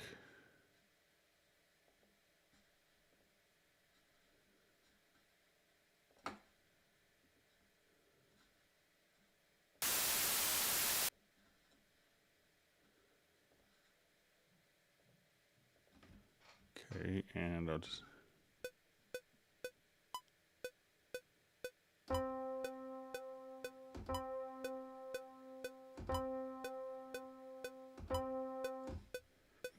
Okay, and so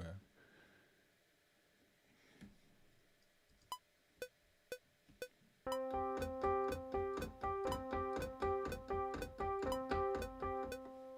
right, and I'll hit record this time. Sorry.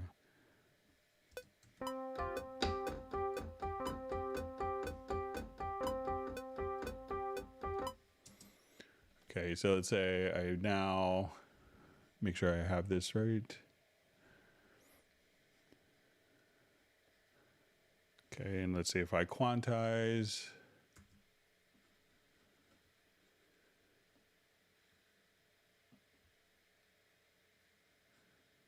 So that seemed to work. Let me just try. Let's say I'll quantize this.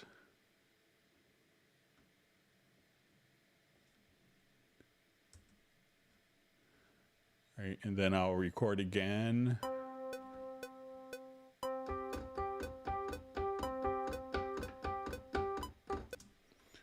Okay, and now I will quantize.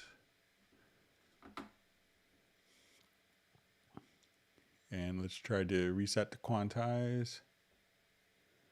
And both events seem to reset. So let me know if I did something differently than you, but that seemed to work. It's from Jamie. It seemed to work kind of as expected on my end.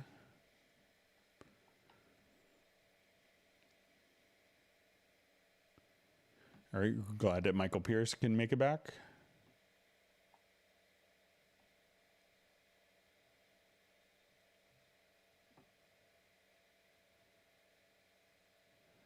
You see Faces Forever says, is Greg pitch gliding a voice sample? Oh my God, that's crazy. So yeah, you can do it very easily with the sampler track.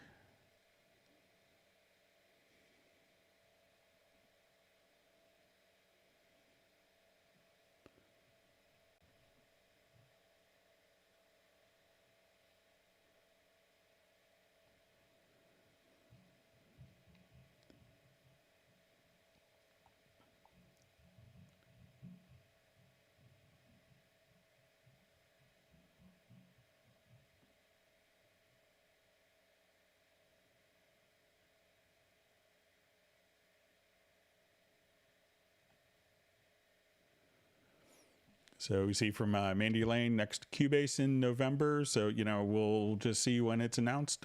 So I usually can't talk about stuff in advance.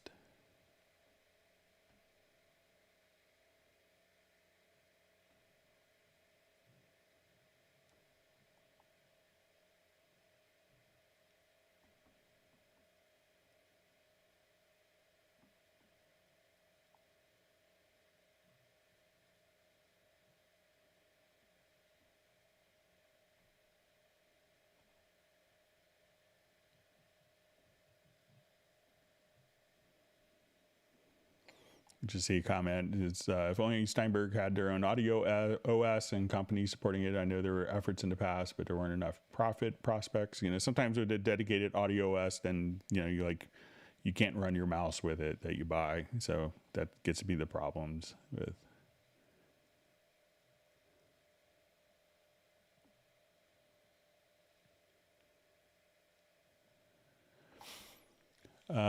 So just see, hi, Greg, can the outputs from the mixer in Nuendo/Cubase using 10 outputs and the stereo output be exposed in a project window? I think Nuendo get me lost a little bit. That's help for automation. All right, so let's say if we add it in my audio connections here, we go to, let's say we'll just add some stereo outs. Okay, so I think if you could just go to your, okay, so we have our main stereo out here. So let's go to the mix console. So I could see all my outs directly here. So if you wanted to do automation, let's see if it'll just kind of pop up if I come here. So as soon as you write automation, you'll see that the, you know, as soon as you go to write automation, Jeff, you'll see that the, you know, that, and you don't even have to write automation, just click on W, and then all of those automations will become enabled right there. So if you just click on W, then you could see it on the project window. So you could come in and draw in automation changes like that. So just try clicking on the W for the outputs, and then they will all become visible in the project window.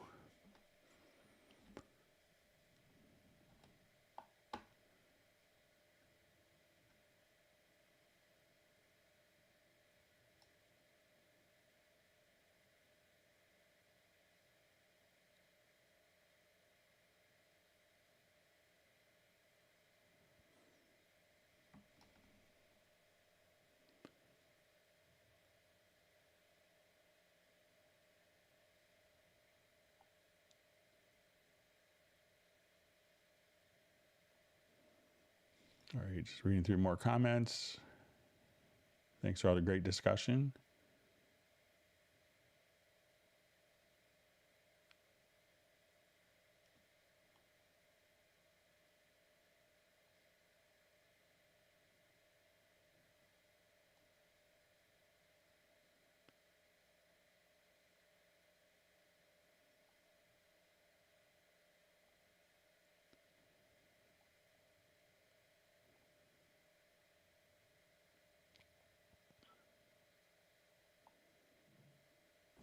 So I just see a question, is AMD better for multiple or focused tasks?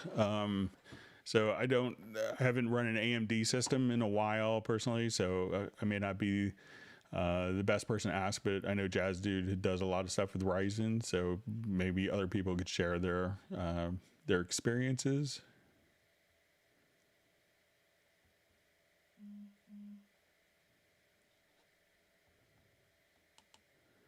All right, just had a question sent in. Let's see if I could open it up here real quick.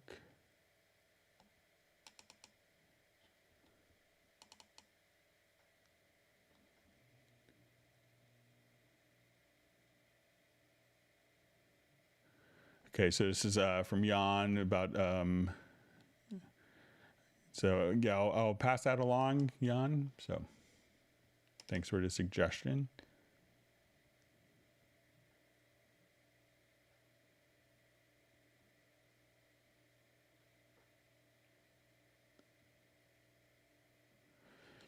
Okay, so we have a question. Also, is there a way to crossfade clips in two different tracks in one click shortcut, just as you would do in the one track? So I'm not sure if if you do crossfade across, we'll give it a shot.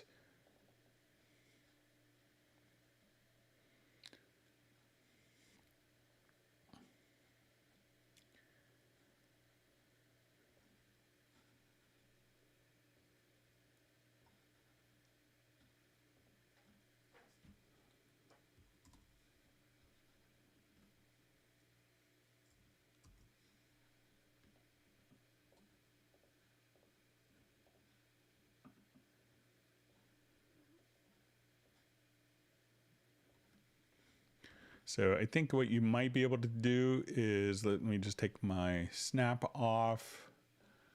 And I'm going to just select the range of both and hit the letter A. And that will do fades to range. So that way this will kind of fade out and that will fade in. So the letter A like is an apple. So if we have these two files here and we just wanted to do a quick fade, I'll just select both of them with the range tool and then hit the A key. So we see that one will fade out and this one will fade in, even though they're on different tracks. So it's not necessarily a crossfade because they're not necessarily overlapping, but you could probably make that work.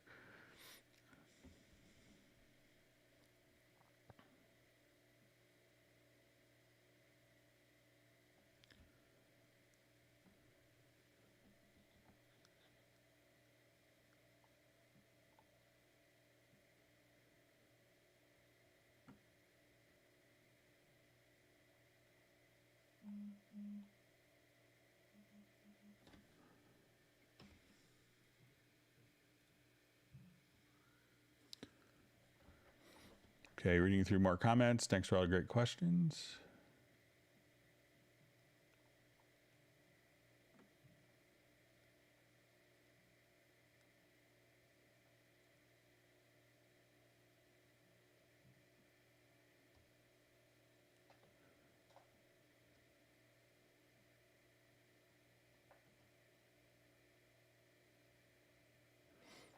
All right, so just seeing from Jariath is just looking to know how to debloat Windows to save on CPU power. So I think there's a lot of resources on that, and I'm sure that there's stuff in the Cubase Nation Discord.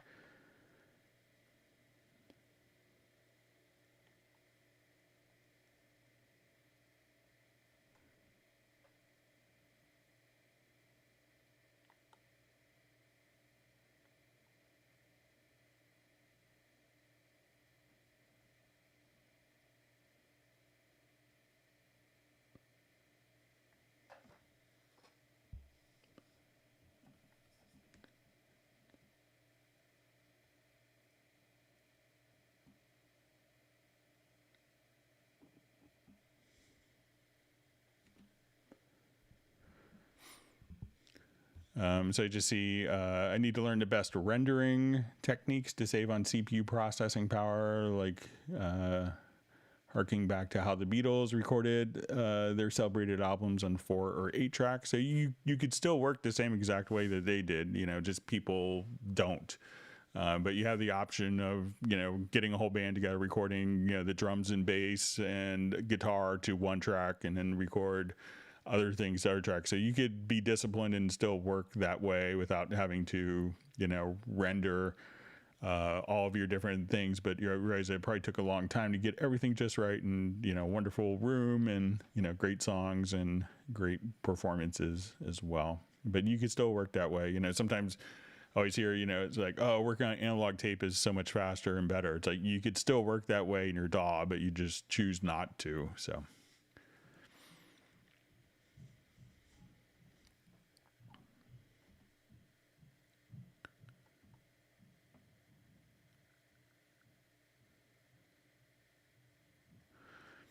All right, so we have a question. How can I transfer my project from Cubase 5 to Cubase 11, all MIDI and instruments exactly as is? So, you know, the project file will open directly up. So if it's Cubase 5 versus Cubase VST 5, which was like 1998-ish, 1999-ish. So if it's Cubase 5, those project files will still work. If the Cubase 5 was using 32-bit plugins that don't have a 64-bit version, then those plugins probably won't load up. But most of the, if you use like stock plugins, you know, like mainstream plugins, most of them will work in 64-bit. So you just open up the project.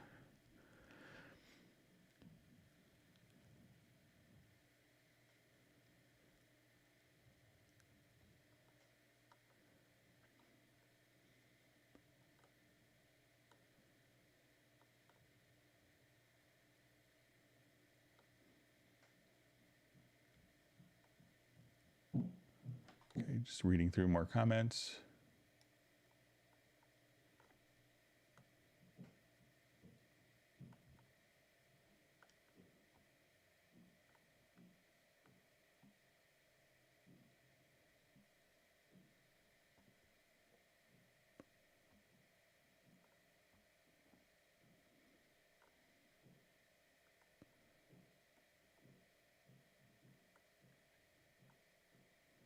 Okay, reading through more comments. Sorry, my timeline jumped on me.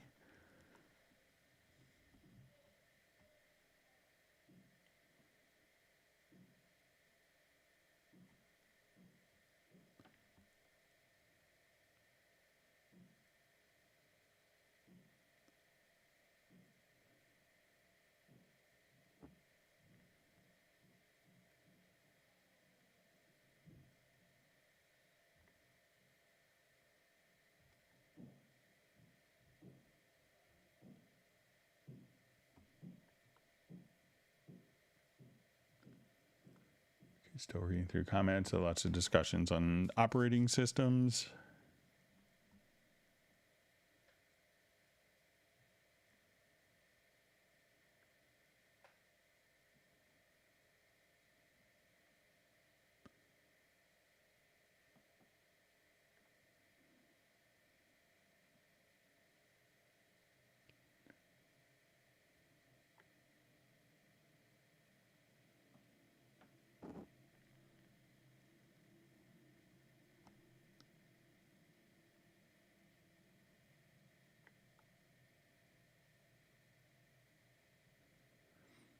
Okay, discussion on Linux and some OS2 discussions, and brings back memories.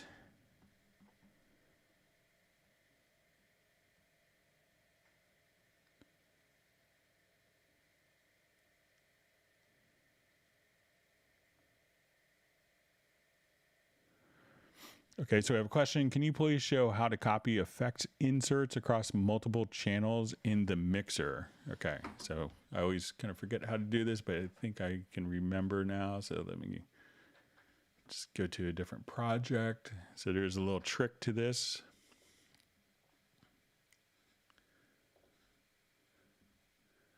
So let's say I have on this track a number of insert effects and I wanted to copy those across.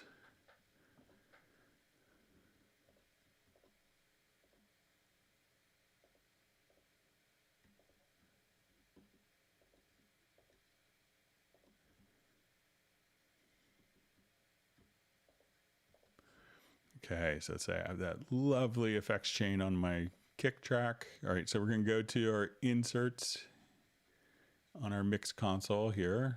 So we'll just switch to insert. So if you right click in the track name area here, you'll see where you could copy first selected channel settings. And I'm going to select multiple other channels. And I will right click again in the same area. So like where you see the name, and paste settings to selected tracks. And then that will copy all the inserts across all of the tracks.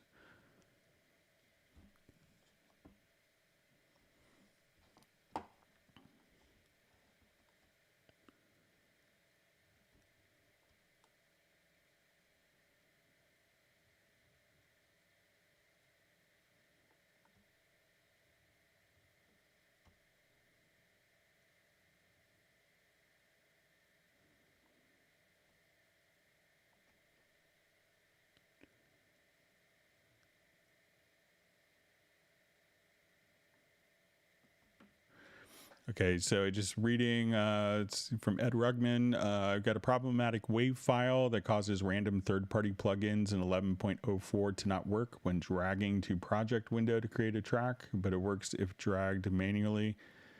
A manually made track. Can I email you? Yeah, so if you want to send, like share the file, you know, with a WeTransfer or something like that, you could send it to clubcubase@steinberg.de. Sounds a little strange. I haven't heard of a audio file that causes something like that, but you know, we could investigate for you.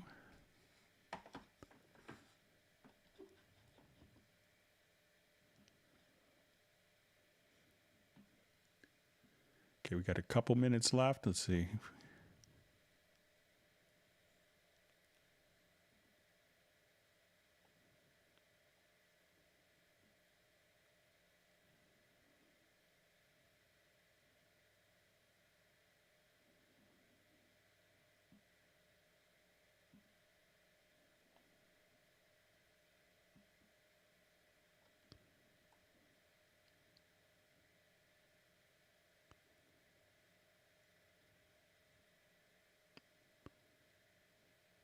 See discussion back on Amiga computers.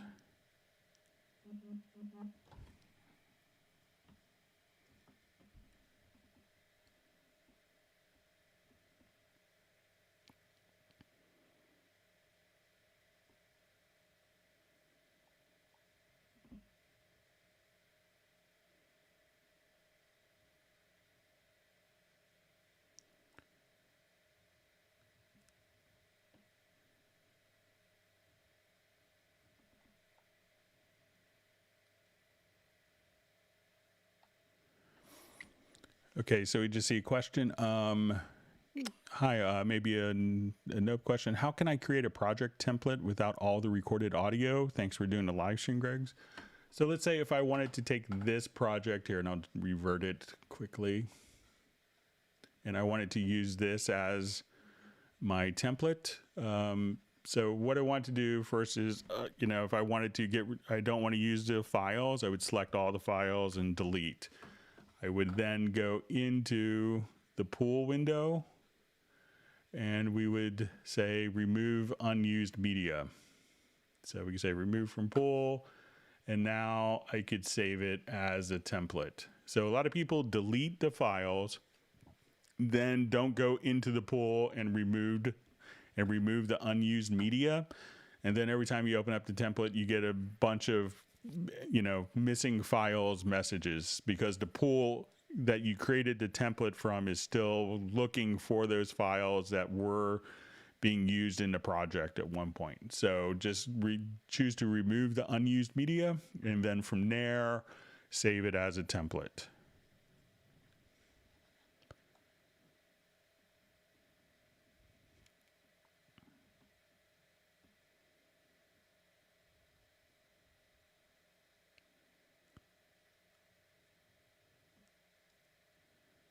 Seeing people wanting to do an album using the old Atari version of Cubase, so we definitely did that. We did that. Tom Holkenberg, Junkie XL. I lent him some of my old Atari dongles so that he could do a project in Cubase from the 80s. So it'd be period correct for the era. So.